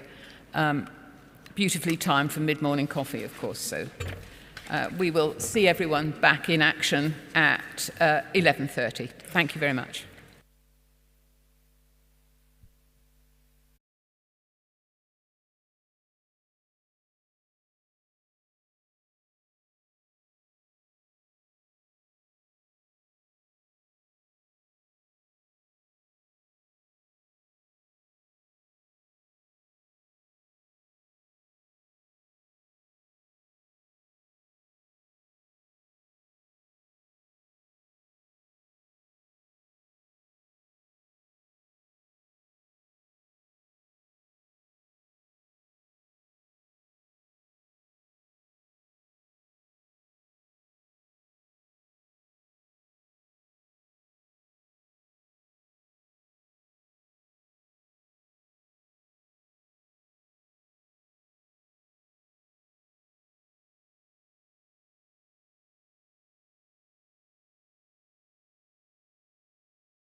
Welcome back, Synod.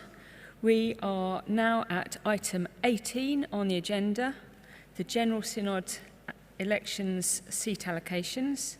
For this, you will find it useful to have the order paper for this morning and also GS 2214.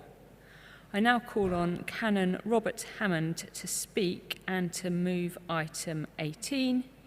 He may speak for up to 10 minutes. Thank you, Chair. Robert Hammond, Chancellor 273. In February 2020, General Synod agreed the allocation of seats to dioceses for the next quinquennium. The allocation of seats was based on the electorate as at the 31st of July 2019, using the data collected from and confirmed by the diocesan secretaries. At the April 2021 group of sessions, Synod passed an amendment resolution to reflect the error in the electoral roll numbers provided by the Diocese of Lincoln for February 2020. As a result of this, further interrogation of the allocation of seats took place, which highlighted an error in the allocation of seats, and I'm very grateful to Nigel Bacon from Lincoln for pointing this out. I am very sorry about this error, and both the Secretary General and the Head of Research and Statistics at Church House have offered me their apologies for this mistake. Briefly, the error was in the application of the method by which fractions of seats are dealt with in the division of the total number of seats among the dioceses. The error involved those dioceses who had been provisionally allocated the minimum 3 seats being incorrectly excluded from a subsequent part of the process that allocates the balance of seats after minimum allocation requirements are met. The divisor method has now been applied again correctly, ensuring that the dioceses who were provisionally allocated the minimum number of 3 seats were not excluded when it came to allocating the balance of the seats. The result is that a small number of dioceses who had previously been allocated 3 seats should now be allocated 4 seats, and that has therefore impacted some other dioceses with a larger seat allocation. For this reason, we're presenting a further motion to correct the issue and provide the correct seat allocation for dioceses for the election to General Synod. I beg to move this motion standing in my name.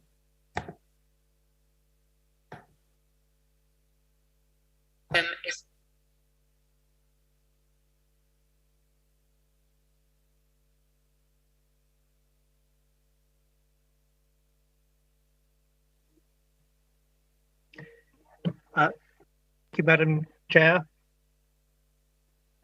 I wish to support the motion, but also to express concern, some of which I expressed in April when the previous amendment resolution was brought to Synod, about the inaccuracy of some of these figures and the need on a second occasion now to make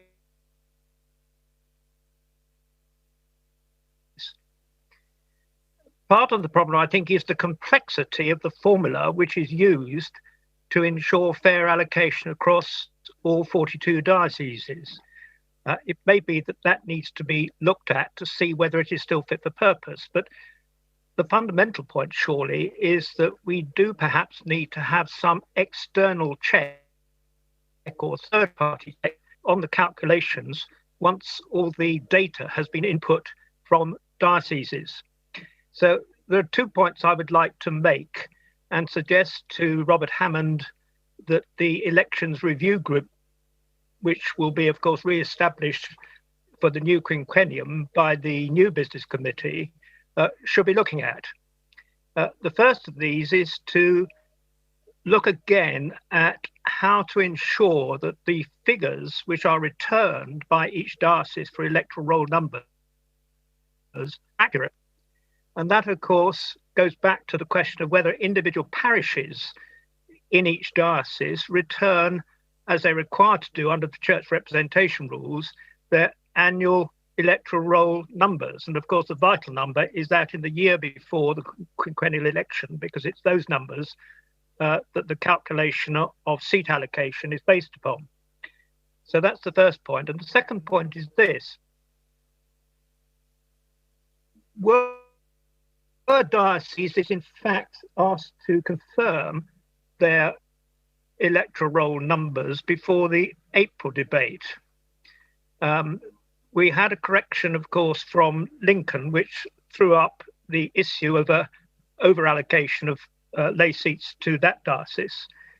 But a number of the figures in the schedule were suspiciously indicative of estimates with round numbers at the end of the so I appreciate that it's a problem, of course, for the National Church to gather accurate numbers from all the many parishes across the whole country. But on the other hand, we are concerned here with representative democracy and ensuring fair representation across the whole country. So I would like the business committee to ensure that the elections review group look at these issues early in the quinquennium so that hopefully we don't have this problem arising again in the future. Thank you. Thank you. I'll now call on Andrew Dochin. Please remember to give your diocese a number. You have 5 minutes, but after that I'll be reducing the speech limit to 3 minutes. Thank you. Thank you, Chair. Andrew Dochin, 208 St Edmundsbury in Ipswich. Representation is always a hard thing to call, but putting in extra checks and balances outside of diocesan parochial levels, I'm sorry, it just actually says that diocesan secretaries are not trustworthy and PCCs are not trustworthy. If we don't fill in our forms, we should not be expected to receive representation. I speak as someone in the diocese that is tragically underrepresented on electoral rolls. It's up to us to get our house in order. And we know that we should have an additional lay representative, but we don't because we haven't done our work. I really don't believe that we should put extra onus on the business committee and other parts of General Synod because we haven't done our homework. Thank you. The speech limit is now 3 minutes, and I call on Peter Bruin-Vels, please. Thank you very much, Madam Chairman. Peter Bruin-Vels, 316 Guildford. I'm particularly interested in where the Channel Island electors are to be and whether that's properly reflected under Salisbury. I'm also concerned that this, although congratulations to Nigel Bacon in drawing this to light, that there was an underrepresentation. It does strike me we do need, as David Lamming has said, an external audit of it to be certain that we've got the numbers correct. This is really crucial, and I think it's regrettable that it's only come to light with only a few more weeks of this synod. I mean, technically being prorogued on Monday. So I would ask the elections group to carefully review again just how these divisions were worked out in the first place on the fractions, and also reassurance of where the Channel Islands is now fitting in and whether they, hopefully not, have had any reduction. I know we have Tim Barker, we have David Robilliard already there, and I don't want them to be forgotten. But are we confident that this system is correct? And also the proportionality between the dioceses or the provinces of York and Canterbury, it seems to be getting, shall we say, wider between the two. But I obviously would support anything that gets the process right with my experience as a former Member of Parliament. Thank you. Thank you. We now come to Sam Margrave and then David Robilliard, please. And after that, I may suggest that we draw the debate to a close. Thank you. Sam Margrave, Coventry 292. Thank you, Chair. I wanted to thank those who have spotted this mistake. However, I wanted to make a plea, and this could be my last opportunity at Synod, for the next Synod to consider how it draws up its representation. We are the Church of England. We are meant to represent the whole of England, and everybody in the Church of England and everybody in the country, it is their church, and we are not congregational. So I worry that we even have to ask electoral numbers from each church, and we then send numbers proportionally. We should be looking to have representation that's equal in every area. So voices of young people are heard equally in every area, because we have older people in our churches. And so we want Sorry, to Mr. Margrave, this isn't in order. It's not to do with the matter under debate, I'm afraid. Not a problem. Thank you. Thanks. So I now call on Mr. Robilliard, please.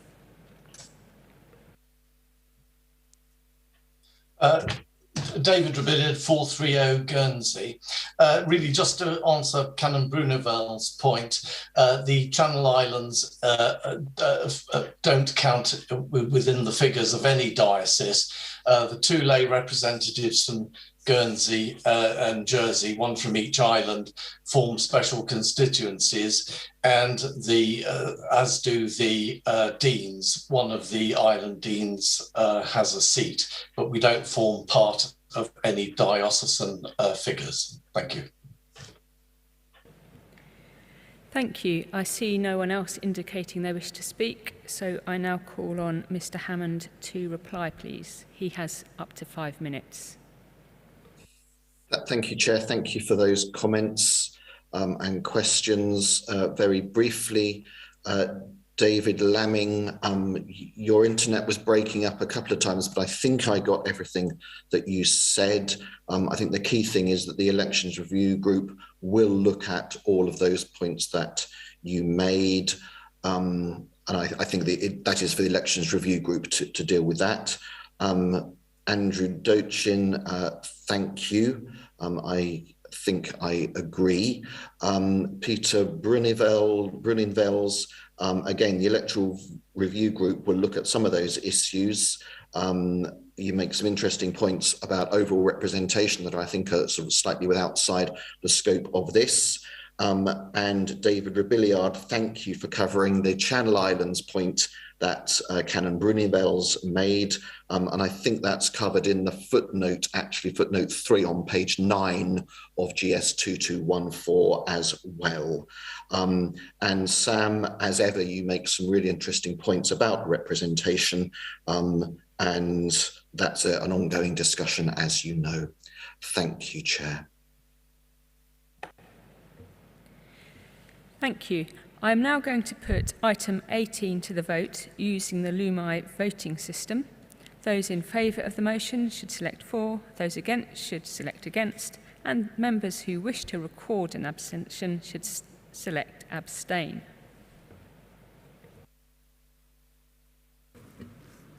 The voting period is now open and will end in 1 minute.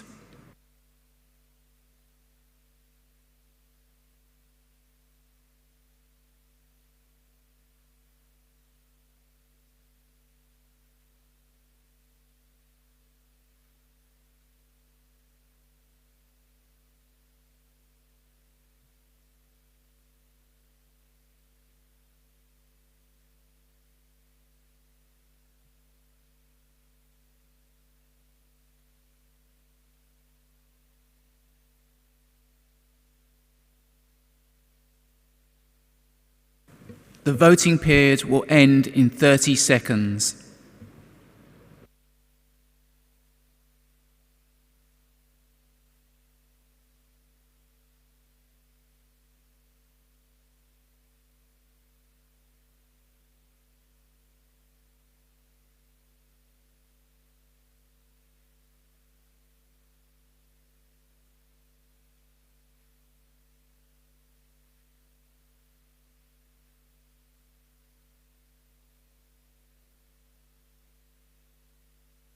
The voting period has now ended.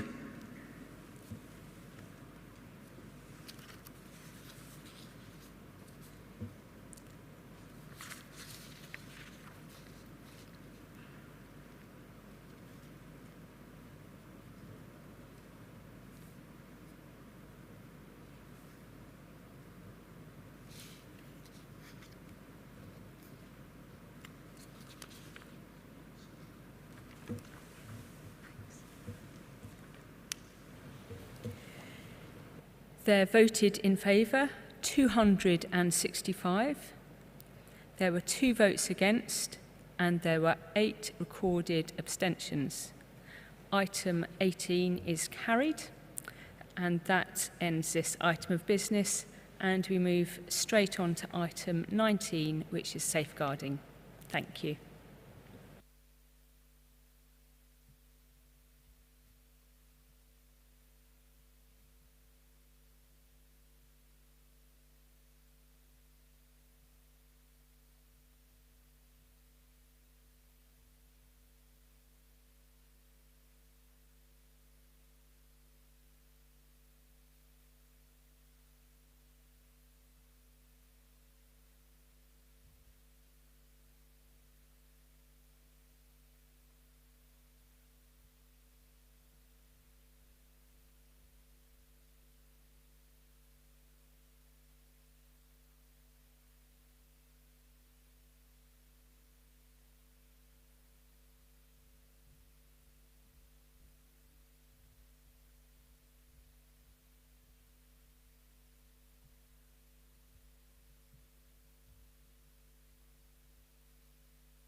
We now move to item 19, safeguarding.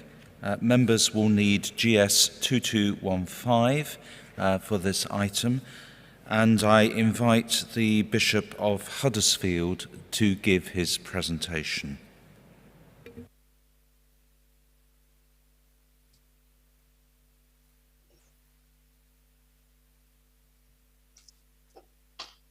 Chair, thank you very much indeed. Jonathan Gibbs, 51, Bishop of Huddersfield, and I'll be giving this presentation jointly with the Interim National Director of Safeguarding, Zena Marshall.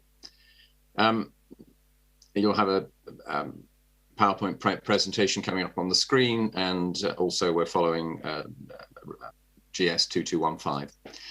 Zena and I are very pleased to bring you today this update on some of the main aspects of the work currently being undertaken by the National Safeguarding Team in conjunction with the National Safeguarding Steering Group.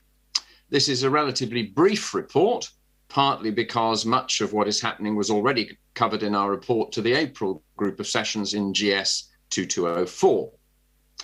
As I've said before, we will continue to apologise for and learn from the Church's failings over safeguarding, but at the same time, we are now quite rightly entering a season of action. There is far more to be done, of course, but this report outlines some of the steps we are taking on the way. Underpinning all of this is the importance of our engagement with survivors, whose insights will be a vital part of shaping all our future work in safeguarding. The main thrust of today's report concerns what is being done to improve the quality of the Church's safeguarding work and to make our churches safer, healthier places for all. This is just a snapshot, but we hope it will give you a clearer idea of where we are heading. As the first slide indicates, we'll be speaking about some of the main projects and work streams which the NST is currently leading. What I want also to say is that our aim is to help people see safeguarding as an integral part of the mission of the Church. Safeguarding is, of course, partly about stopping bad things happening and about how we respond when they do. But it is also about enabling our churches to become places where people are enabled to flourish and grow into the fullness of life that God intends for us all. Safeguarding is at the heart of the gospel, because it is about expressing God's love and care for every single human being and enabling all people to experience that love and care more fully and more deeply for themselves. As you'll see, we've grouped our remarks under the 5 headings in the report, though in a slightly different order. These are policy developments, outlining some of the main changes currently underway, the post-ICSA safeguarding programme and the projects within that, including especially independent oversight of the Church's safeguarding work and the national case management system, And then finally, Safeguarding Sunday, which is a new initiative aiming to raise the profile of safeguarding across all churches nationally. I hand over to Zena. Thank you. Next slide, please. Safeguarding recruitment and people management guidance. We are committed to promoting a safe environment and culture across all church bodies for all, including children, young people, and vulnerable adults. As an essential part of this commitment is ensuring that all those that work or volunteer with children and vulnerable groups are suitable for the role that they carry out.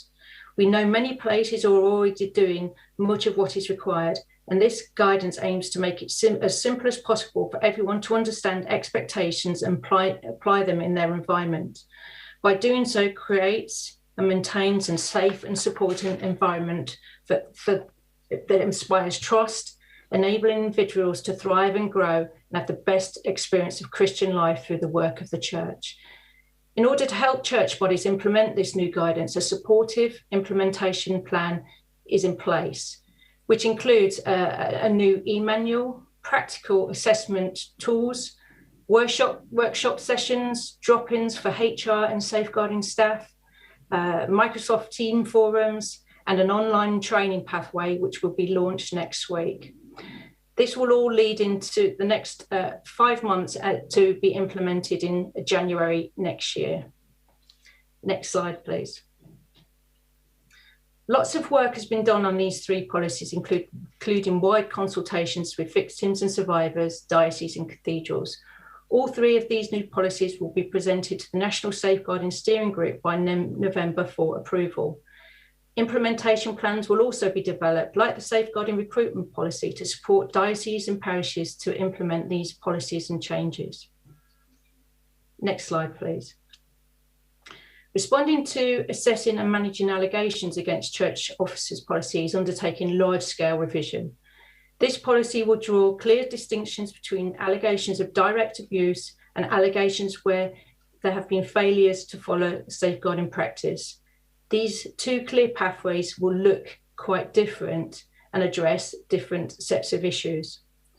As part of this revision, we are engaging with victims and survivors and those people who have been respondents to learn and help us develop this policy. This policy will also address issues that have been raised at Synod in relation to the role of the core group and issues in relation to the conflict of interest policy. The e-policy will also be ready later this year, and a more comprehensive conflict of interest policy will be taken to the September National Safeguarding Steering Group. Next slide, please. As we reported to the April group of sessions, the Church of England fully accepted the 6 key recommendations of the ICSA report, and our response also went further than this, as we made commitments to establish independent oversight of the Church's safeguarding work and to set up a redress scheme for victims and survivors, about which we will say more in a few moments. It is a huge undertaking to deliver the required change across all of these areas on a national scale, and I am very grateful to the Archbishop's Council for their commitment to resourcing the work that will be needed. I would also like to express my thanks to my colleagues in the NST for their dedication in putting together a comprehensive plan and programme structure to ensure the cost-effective and efficient delivery of the different work streams. Synod, I think it is important to acknowledge the commitment of both the NST and their safeguarding colleagues in our dioceses and cathedrals, who are all working to help make our church a safer place for everyone. We all realise that the issues and situations that they are dealing with are complex and fraught, often reflecting the awful things that have happened to victims and survivors at the hands of the church. The welfare of and response to survivors is clearly our colleagues' main concern. As lead bishop, I would ask everyone to remember that in their dealings with them. Next slide, please. Turning to the specifics of the National Safeguarding Programme, this comprises 8 different work streams, which are listed on the slide. None of this will happen overnight. But what is being put in place is a highly organized and professional set of structures that seek to ensure that deep and lasting change is brought about in the months and years ahead. And all of this will be done in cooperation with our dioceses and cathedrals and with the involvement of survivors in the design and delivery of each of the projects. Zena and I would now like to highlight two of the work streams in particular. Firstly, independent oversight of safeguarding, and secondly, the National Case Management System. Next slide, please. The setting up of an independent structure for overseeing the Church's safeguarding work was one of the key ways in which the Church of England has gone further than the specific recommendations of ICSA, though it can be seen as a logical response to the main thrust of the report. The work that is underway at present, led by Malcolm Brown and done in consultation with survivor groups, focuses on the appointment of a small independent safeguarding board, which will then help to shape and develop a structure for overseeing in the first instance the work of the National Safeguarding Team. As our report states, recruitment to this board is underway and is being undertaken by an external search agency. Initial interviews are scheduled for August, and it is planned that the board will commence its work in the autumn.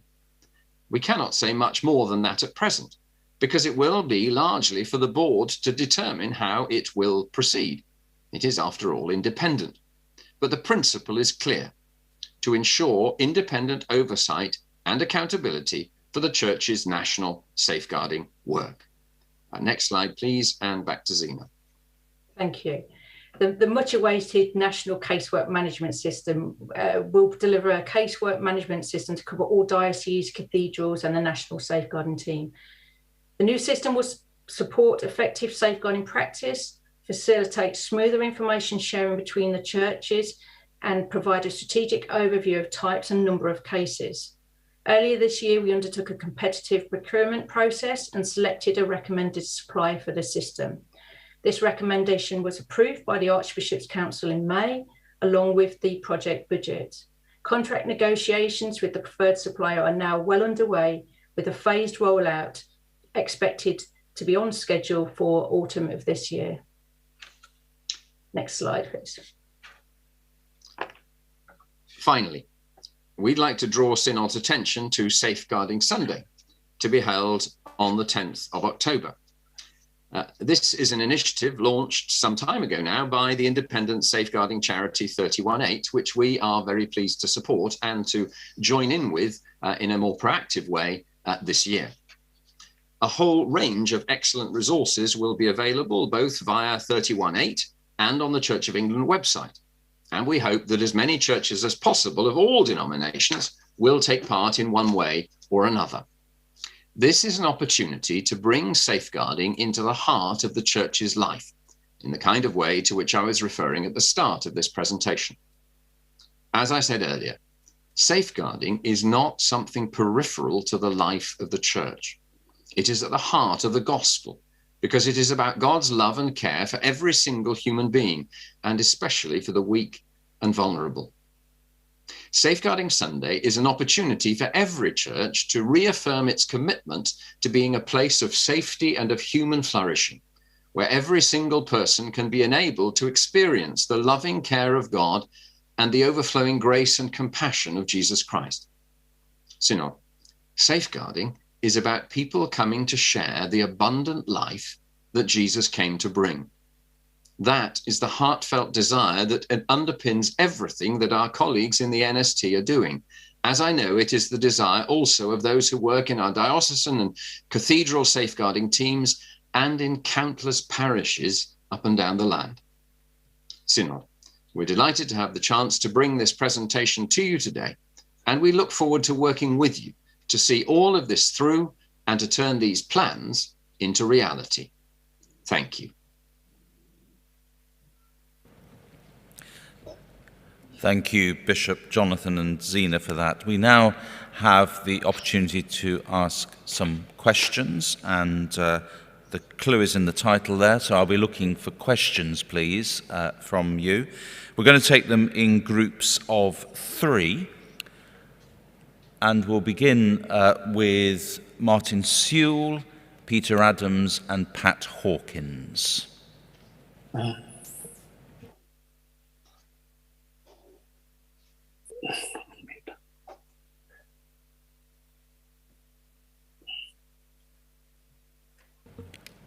Martin Sewell, are you able to? Hello, can you hear me? We can now, thank you. Right, sorry, I had a little bit of a problem there. I would like to ask you about a concern that I have about what I describe as the weaponization of safeguarding.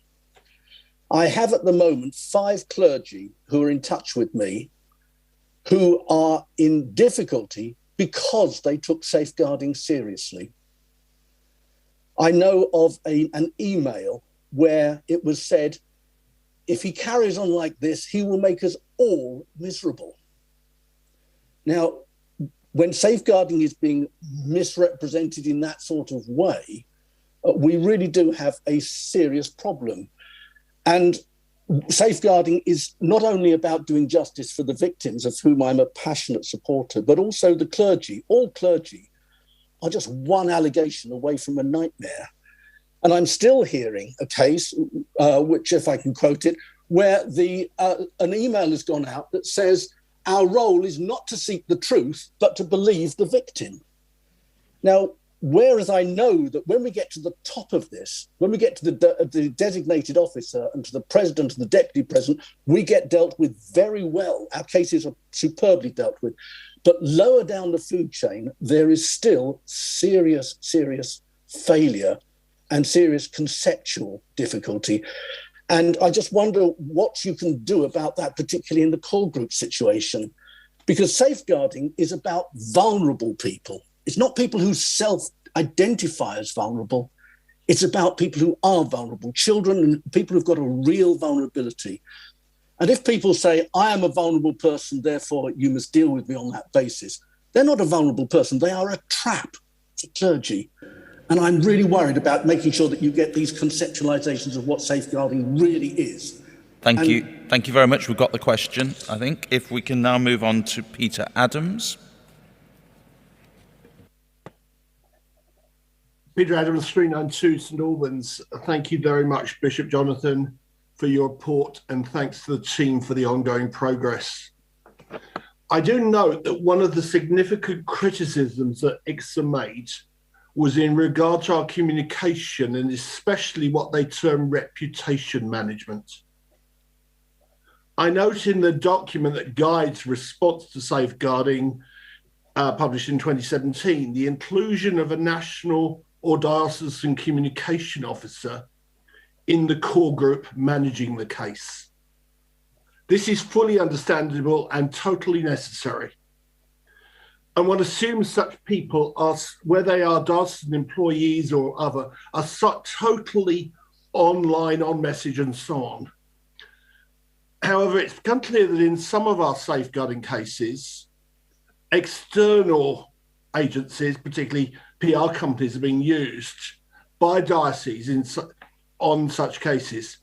Can you help me understand whether in such cases it is appropriate for them to sit on core groups, whether they would be required to have appropriate background checks, DBS, etc., safeguarding training, and indeed, particularly importantly, I would say here, what pastoral and indeed theological guidelines are they working by and are given to them?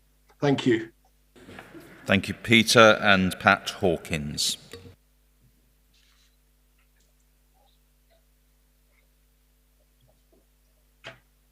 Pat Hawkins, 144 Lichfield.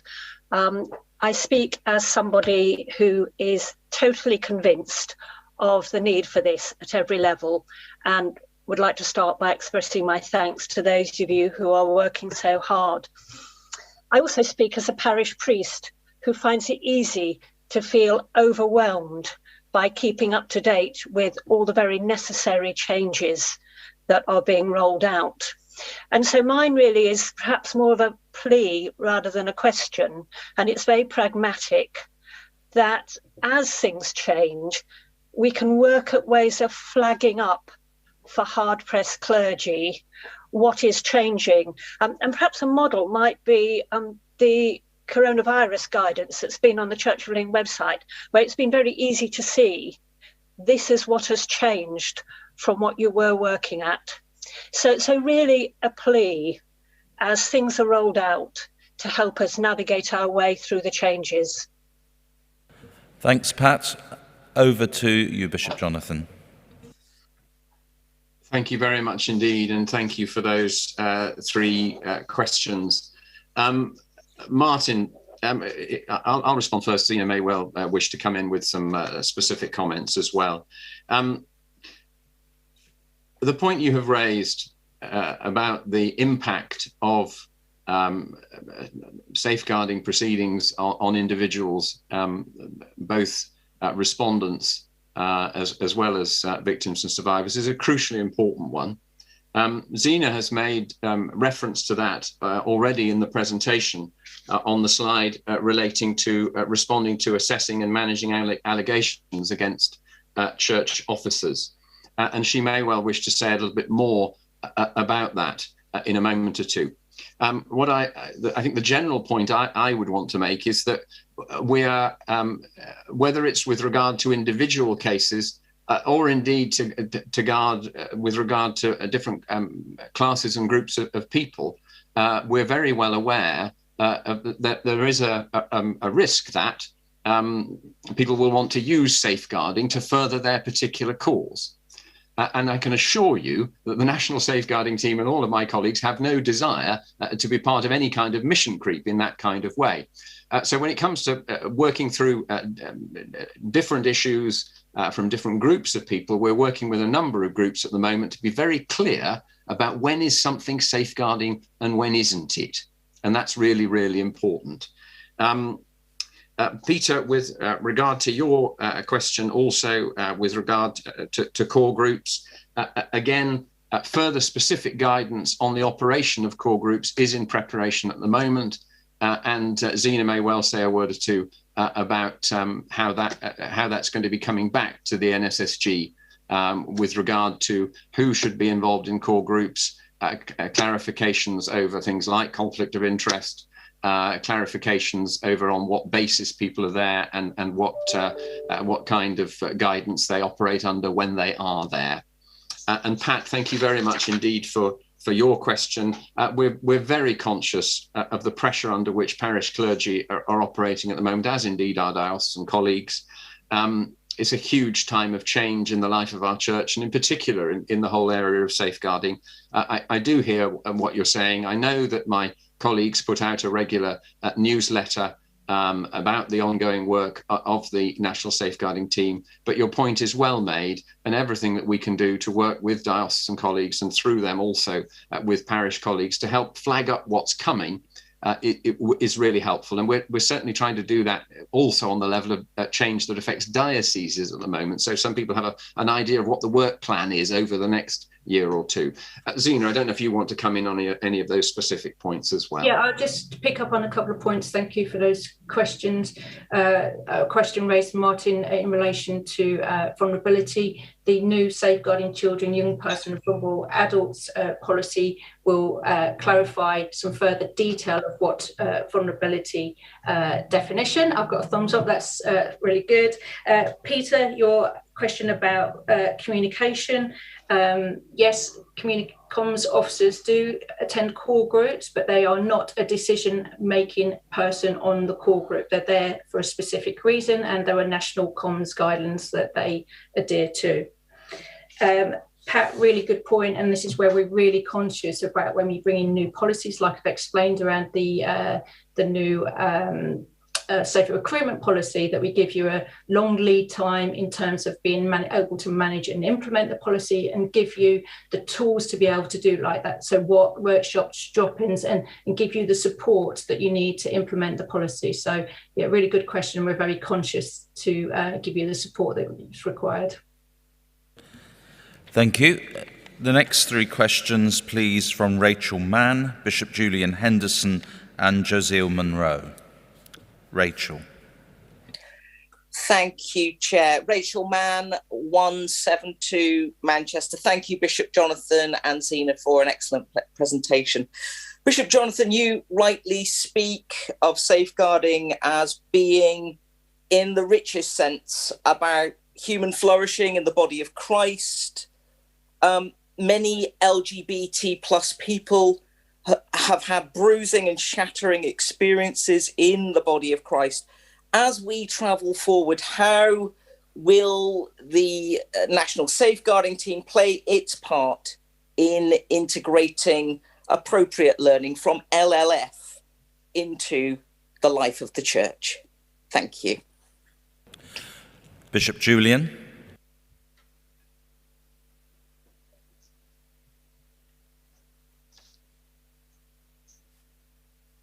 Thank you, Chair, for calling me to speak. I'm grateful to Jonathan and the team for all that they've done and the progress they're making. I have two questions about the National Case Management System, which is obviously going to be an invaluable source of information, but it's going to depend, I imagine, in order to be accurate, on a lot of input from dioceses around the country. So I just want to make sure how the system is going to be monitored to be an accurate record.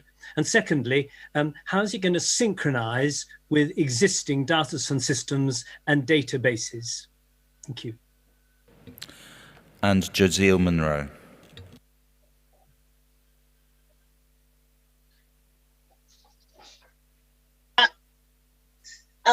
Thank you, Chair, for calling me. Josiel Monroe, 356 London. Now, thank you very much for that report, and it's really, really helpful report. One of the key issues, and you heard it reflected by a previous questioner, but the problem is that lots of small parishes find it difficult to appoint parish safeguarding officers. Obviously, it is becoming much more a job that people need to really keep an eye on the changes. And I wondered if the group has any thought on how they might support the encouragement and development of parish safeguarding officers to ensure that all parishes have lay people sharing the burden with the clergy on this matter. Thank you. Bishop Jonathan. Thank you very much indeed for those questions. Rachel, thank you very much for your question. I can assure you that already the NST has been working with colleagues in the LLF process.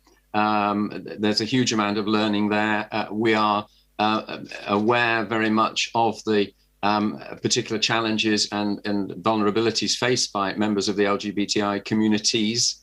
And we're working through both on that level, and can I just also mention, we're also in conversation with members of the Windrush group. We're also in conversation with members of the Accessible Synod group. We're looking at the particular challenges and issues that are faced by members of those different communities, and how we build that into the way in which we go about doing our safeguarding work. So this is part of a wider set of issues that we're very much aware of. So thank you for that question, and any input that friends have from those different constituencies to us. We're very much keen to hear from you. Thank you. With regard to Julian, I'm going to defer to Zena to answer that specific question.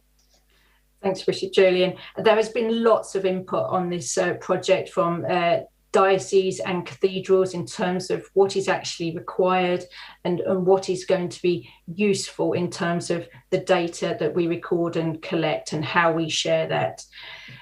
We also have started this week a data migration specialist who will be looking at exactly that issue of how we convert our old records to this new system. So that's very much within the scope of the project. Thanks, Zena. And Josiel, come to you also. Absolutely, we're very conscious, in particular in these challenging times, of the difficulties faced in small parishes with regard to recruiting officers of all sorts. We hope, of course, that parishes and indeed dioceses will recognise the priority and the importance of identifying people who can serve as parish safeguarding officers. It's a hugely important role. In multi-parish benefices, there is also the possibility of having someone who is a benefice safeguarding officer, but who may be able to exercise that responsibility over several parishes. Nevertheless, the important thing here is this is about working with colleagues in the diocese through the diocesan safeguarding teams. Enormously grateful to them for all the work they're doing, in especially with regard to the training and development of all those involved in safeguarding, and working with parishes to help identify and support those people who could fulfill those roles. But it is a challenge. We hope everybody sees it, and I think people do. Everybody does see it as a priority. We're keen to do everything we can to work with dioceses to support them in the work with parishes in order to fulfill that commitment. Thank you. We now have questions from James Carey, Rosie Harper, and Joan Beck. James, please. Thank you for calling me. James Carey, 246 Bath and Wells. Is the Bishop of Huddersfield aware that on the 1st of October, of course he's aware, 9 days before Safeguarding Sunday, the Church of England commemorates the life of Anthony Ashley Cooper, Earl of Shaftesbury, a pioneering social reformer, especially in the protection of children? And is not Safeguarding Sunday an opportunity to celebrate the life and work of this reformer, but also Maria Mills, a humble Christian housekeeper who provided a safe space, if I can use that term, for the Earl as a young boy growing up in a very Dickensian situation, and nurturing him in his Christian faith that drove his desire to build the kingdom of God? And could not our history help inspire change in the culture of safeguarding in the Church of England? Thank you. Thank you. Rosie.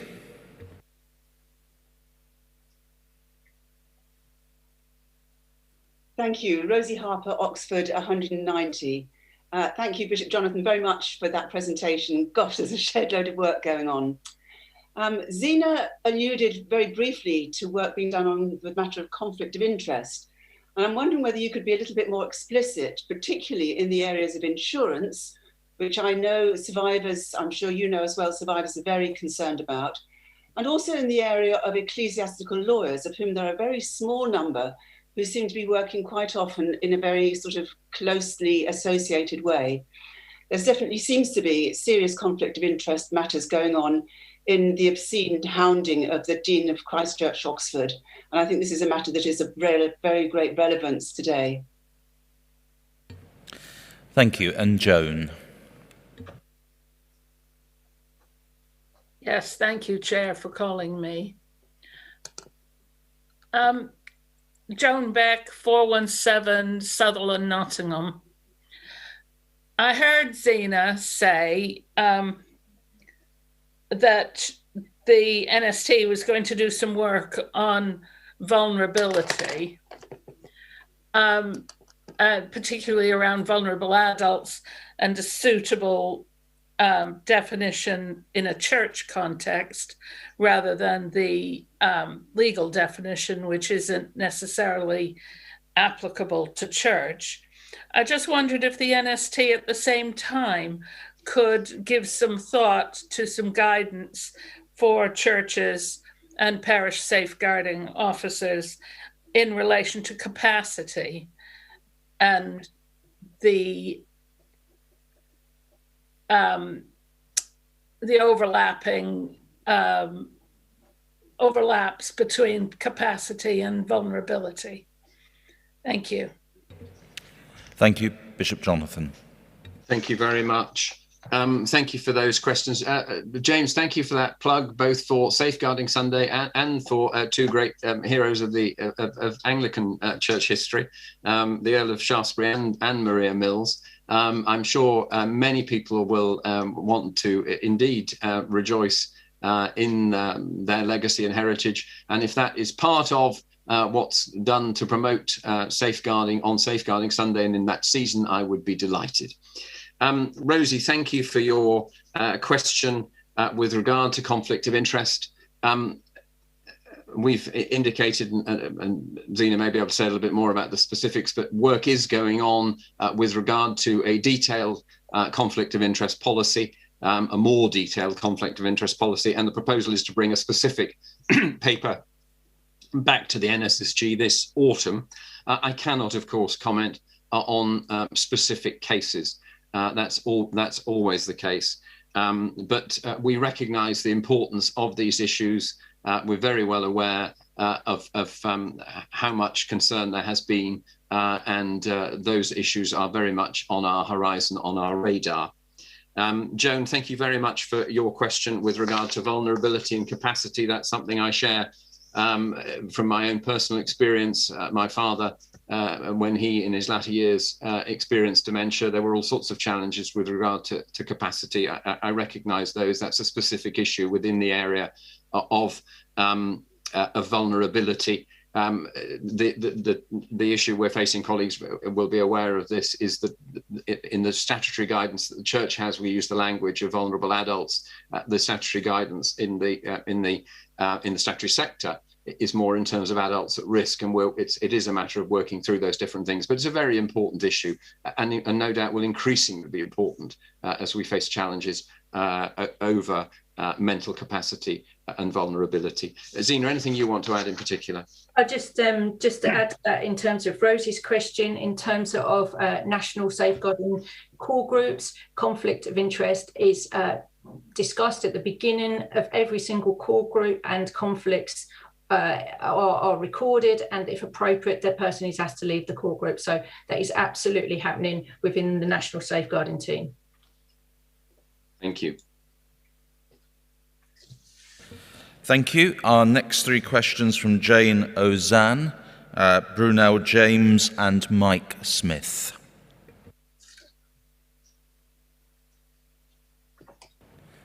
Jane Ozanne. Thank you. Just waiting to unmute. Ozanne, Oxford 379. I'm very grateful for all the work that's going on. What a long way we've come from a few years ago when some of us were having to petition hard for even having a debate on safeguarding. So I want to thank all those for the work that's happened. My question relates to the Independent Safeguarding Board. I'm very glad to hear that this has been outsourced to the Green Park Agency, but I'm wondering why we didn't have an open and public appointment process as we've used to do, at least with the appointed member to Archbishop's Council. By confining it to people who are approached, are we guilty perhaps of not making it as independent as it could have been? And I'd also like to know who is on the appointment panel and how we can ensure there is true independence there, please. Thank you. Brunel. Bishop Jonathan was kind enough to mention the Windrush group, that he's been in touch with us. And in that dialogue, he mentioned specifically that the Parish Safeguarding Handbook lists racial abuse as something that should be dealt with as a safeguarding issue, because this can prevent people who are vulnerable from being left unprotected. So I just wondered if the Bishop could reassure us that that area of safeguarding will be clear and prominent, and people will understand that they have protections that they can look for. Thank you. Mike Smith. Thanks, Chair, for calling me. Mike Smith, Oxford 189. Thank you, Bishop, for an uplifting presentation. It's disappointing that this far into our safeguarding journey, we still don't have really a coordinated approach to monitor the effectiveness of safeguarding at a local level. There's much work, thankfully, going on at national and diocesan level, yet the majority of our safeguarding work goes on at local level. How do we know, for example, how many parishes actually implement their safeguarding policy or conduct safer recruitment and therefore keep people safe? So can I ask for more work to develop a robust national tool to monitor the effectiveness of local safeguarding work all across the Church?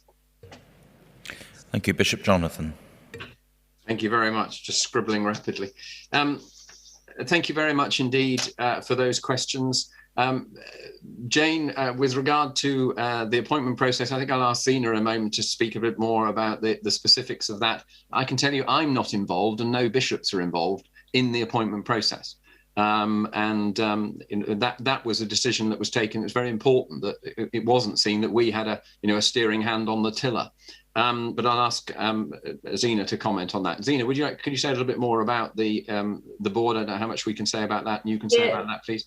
Yeah, obviously I've had nothing to do with this either because it is independent, but I can assure you that the people on the board are independent from the church but have some knowledge of the church, which is quite important. And we always have 2 survivors or survivor representation on that recruitment board as well. Is there anything you can say about the issue of open recruitment versus search? No, I haven't actually been involved in this. This was Malcolm Brown that's led on this project. I can certainly take that away, Jane, and get back to you. Okay. Thank you very much. Brunel, thank you very much with your reference to my contact with the Windrush group, and you'll be aware that I wrote back to the group just a week or 2 ago to follow up on their initial contact and the questions raised. We're very much committed to working with the group and indeed also with the task force and the Racial Justice Commission and so on to work through what this looks like, the particular challenges faced by those of global minority heritage in relation to safeguarding. So there's an ongoing conversation, a further conversation to be had and work to be done, but there's absolutely commitment to that, as I mentioned earlier on in the presentation, along with a number of other groups who are raising these important questions for us. Mike, thank you for your question with regard to the monitoring of what goes on at the local level. Again, I think I'm going to defer to Zena to comment on that. Yeah, 2 things. Thanks, Mike. Really good question. Lots of parishes do use a parish dashboard that was developed by the Coventry Diocese, which I think most people find really, really helpful. So I don't know if your diocese use that, but we can certainly put you in touch if you don't. We also took a paper to the NSSG late June in relation to our audit framework that we'll be bringing in quite soon as well. So this is something that is one of our work streams that we're working on, Mike. Thank you. The next 3 are the prolocutor, then Elaine Chegwin-Hall and Mike Stalibras. So Simon, please. Thank you, Chair. Simon Butler, Southwark 219. Huge thanks to Zena and Jonathan and everyone behind them. I'm prompted by Rosie Harper's question to reflect on the conflict of interest that can easily develop in a culture when professional services are regularly appointed without review. And in many organisations, charities and others, the process of compulsory tendering for professional services is one way of avoiding the developing of perhaps too cosy relationships. And I wonder, as the work on conflict of interest goes on, some thought might be given to looking at that in relation to the way we tender for insurance services and legal services, which would give some reassurance, I think, to many that there isn't too cozy a relationship between the church and those who provide them with these services. Thank you. Thank you. Elaine? Yes, thank you for calling me. Elaine Chegwin-Hall, 087 Chester Diocese. It is of huge importance to have a redress scheme for victims and survivors. My question really is, might there be a similar scheme or provision made available to those clergy who have had public allegations made against them which have turned out to be unfounded? Thank you. Thank you. And Mike Stalibras.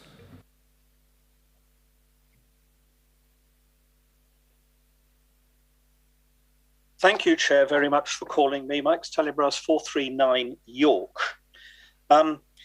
My concern is very much around bullying. Having witnessed and been very saddened by some very severe clergy on clergy bullying, clergy on laity bullying, laity on clergy bullying, and even laity on laity bullying, I'm just wondering how much is this topic covered in the new learning pathways? Thank you. Bishop Jonathan. Thank you, Chair. Simon, thank you very much for your question. That you've raised a specific issue with regard to the development application of conflict of interest policies. I'm sure we'll take that away and it will be considered in the context of developing those policies. Thank you for the question you've raised. Elaine, thank you for the point you have made with regard to the redress scheme. That's a big question. It's an important question. I want to acknowledge and recognise the huge impact that allegations can have on members of the clergy, the impact of them on them personally, their families and their ministries can be enormous. The whole question of responding to and assessing managing allegations against church officers was mentioned earlier on. I think that's part of that wider question. I think how we look after, how we care for people who face allegations which prove to be unfounded is a hugely important question, and we need to take that up within the context of developing that new policy. So thank you for that. Mike Stalabras, thank you for your question with regard to the issue of bullying. I'm going to defer to Zena in terms of how that's covered in the new pathways. But what I would like to say is this is one of the challenges we're facing in a number of areas that we're looking at the moment. When is something a safeguarding matter, and when is actually this is about bullying and harassment? And we need to have a nuanced and comprehensive way of handling those different elements within them. But thank you for that. Again, I'll come back to Zena if she has anything to add to any of those three questions. Yeah, I'll just add something to the end question, Mike, in relation to the new learning and development pathway. This is not about teaching procedural steps in relation to if you receive an allegation. It's a very different type of learning about discussion, a healthy discussion about safeguarding issues. So I do encourage you, if you haven't done it, please engage with the programme. And I know I've had some conversations, quite recently with a Synod member that I can see right now about the sort of how helpful and insightful that development programme is. So I please do encourage you to get involved and do the package. Thank you. Our next three, Margaret Sheether, David Lamming and Mike Todd. Margaret, please. Thank you, Chair, for calling me. Margaret Sheether, 315 Gloucester. Thank you, Bishop, for another heartening report demonstrating the momentum that's now behind this agenda, as other people have already identified. My question relates to the proposal for Safeguarding Sunday, which I note has originated outside of the church, but also that it clashes not only with Prisons Sunday, but also with Homelessness Day and World Mental Health Day, something of an overload, perhaps, of special days on one date.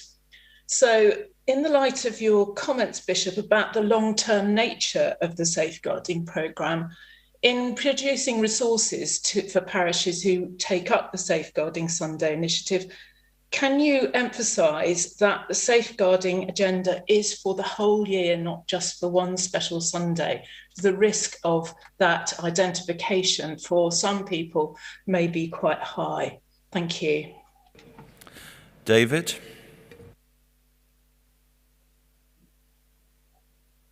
Yes, thank you, Chair, for calling me. May I start by thanking both you, Jonathan, and Zena for the very helpful update, and also to note that we have now, I think, established a safeguarding item as an embedded item on each group of sessions of Synod, and I hope that will continue going forward into the new quinquennium. My questions relate first of all to paragraph 3.1 of paper 2215 and the appointment of the members of the Independent Safeguarding Board. One of the issues that was a matter of concern following the ICSA recommendations was how the independence of that board could be guaranteed. And I'm pleased to see from paragraph 3.1 that the members of the board will not be employees of the Archbishop's Council.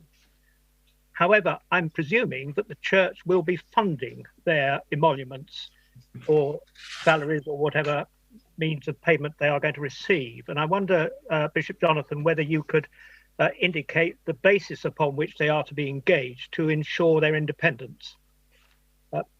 My second question relates to two other outstanding reports which we're awaiting later this year, namely the Makin review on John Smythe and the Lessons Learned review on Deva Manickam. I wondered, Bishop Jonathan, if you're able to give us an update on when those reports can be expected to be published, and also whether you have any understanding of the likely impact of those reports on the future work of the National Safeguarding Team. Thank you. And Mike Todd. Thank you, Chair. Mike Todd, 423 Truro. Despite all the good work that's been done, cases still arise. And both survivors and the wider public often look for a resolution ultimately in legal processes, either secular or ecclesiastical. But for various reasons, this isn't always possible. And survivors are left without the satisfaction that they have at least been heard. How will the national team seek to fill this gap and perhaps look to empowering a trial of the facts, which at the moment is not possible? Thank you. Bishop Jonathan. Thank you very much. Margaret, thank you for your question. Yes, a clash of dates. There do seem to be so many of these different Sundays. In terms of the practicalities, we were effectively buying into what 31.8 are already doing, but your case is absolutely right. Safeguarding is for the whole year, not just for one Sunday. And if parish is already, for instance, committed to one of those other very important and worthy causes, there's nothing to stop them using those materials on some other date. But your main point is absolutely right. The aim is not just to virtue signal that we've had a Sunday on safeguarding, but to embed it in the life of the church. So thank you for that. David Lamming, with regard to your question, you slipped two in there. The legal basis of the payment of the remuneration for the members of the board, that has set the lawyers working long and hard with towels over their heads to work out how best to do that. I understand that they have come up with a formula for doing so that the people are not employees, but they can be appropriately remunerated. Zina may be able to say more about the technicalities, but it is a specific point that has been addressed in this, and I gather a solution has been found. With regard to an update on those two particular reviews, in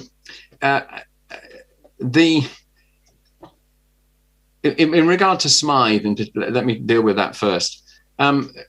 Colleagues will be aware that a good deal more information has come out, people have come forward over these last few months. I don't think anybody could have imagined how much work there has been. The challenge is going to be to work out how we deal with all of that information. But I mean, effectively, it could be without end. So what we're working on at the moment is, well, how do we process this information? How do we make a decision about when the process should be concluded? I really don't want to say more about that because it's a very sensitive subject, in particular for survivors. But I can assure you we're working hard to identify the best way forward with that, and we'll be seeking to do that with survivors in order to make the right decisions. Obviously, we're in the hands also of the independent reviewer of Keith Makin and his colleague. But we're very conscious of the impact of delays. On the other hand, we're also wanting to get it right. Similarly, with regard to the Trevor Deva Manickam review, the reviewer, her work has been delayed to some extent by COVID. By access to materials and so on. The intention again is to identify how much work needs to be done. We're waiting for a further update on that. Both of these two reviews will have significant impact on our future work going forward. What the shape of that is, of course, is to be determined once we've actually got the reviews in place. Mike, thank you for your question. We absolutely hear what you're saying. And again, we can't talk about individual cases, but I'm very well aware of the huge impact on survivors when they haven't been able to achieve some kind of a legal resolution which draws a clear line. They get an outcome and a result from that. Again, the whole question of how we work with survivors in the context of the redress scheme, and redress isn't only about money, it's also about affirmation, being heard, being listened to, receiving different kinds of therapeutic and pastoral support and so on. So we recognize the weight of the issue you have raised and the importance in particular of victims and survivors feeling they've been listened to and heard, even if a legal process has not been possible to conclude, and that's that one of the issues we're looking at with regard to the redress scheme is how we, if possible, as far as possible, we move away from an adversarial scheme and one which enables us to support survivors in that kind of way, so that they genuinely feel heard and listened to and responded to, even if it hasn't been possible to reach a legal conclusion. Zena, anything you want to add? I'll just add on to the learning lessons reviews, absolutely, very conscious of the impact that this has on victims and survivors and their engagement in these reviews. But what we also need to be conscious of is that we need to learn. We need to learn from these reviews, and we need to implement those recommendations to ensure they're embedded in our future work, so the same mistakes don't happen again. So yeah, really, really important that we absolutely get this right. Thank you. I'm just going to take final two questions from two people who have had their hands up a very long time. And so that is Prudence Daly and Penny Allen. Prudence first, please. Prudence Daly, 376, Oxford. Within the wider culture, one increasingly encounters the use of the misuse of the language of safety, where people claim that that points of view which they find challenging make them feel unsafe. What kind of scope, what effort, or what steps will the National Safeguarding Team take to make sure that that kind of thing isn't manifested within the Church of England, or at least isn't manifested successfully within the Church of England? And Penny. It's very sad that the culture of personality has overwhelmed some people's personal judgments. What is the perception of the difficulties in having more lay people particularly involved in ministry, particularly those without any ministerial training? Thank you. Bishop Jonathan. Thank you for that. Prudence, yes, we are very conscious of the way in which the language of safety, or if we can put the label safeguarding on it, suddenly we've got this came up in one of the earlier questions. Can that be used to forward someone's concern and so on? And there's a clear distinction. Safeguarding is about children and the abuse of children and vulnerable adults at risk.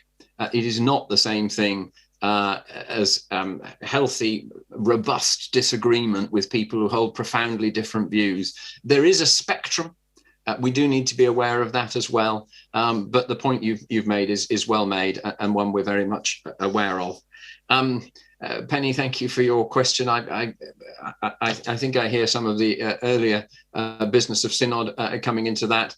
I can assure you that as far as we're concerned, whether ministry is offered by ordained people or lay people, the same standards of safeguarding will be applied across the board. Zena, anything you want to add?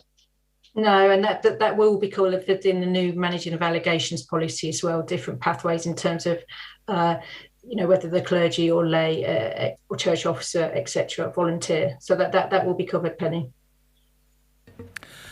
Thank you. We're enormously grateful to you, Bishop Jonathan and Zena, for handling all those questions. And I'm also grateful to the members of Synod who have asked questions and the way you've done that, because we've got through a tremendous number in this hour. So that brings this item to a conclusion and this particular sitting to its conclusion. Synod will resume at 2 o'clock, so please enjoy your lunch. Thank you. Thank you.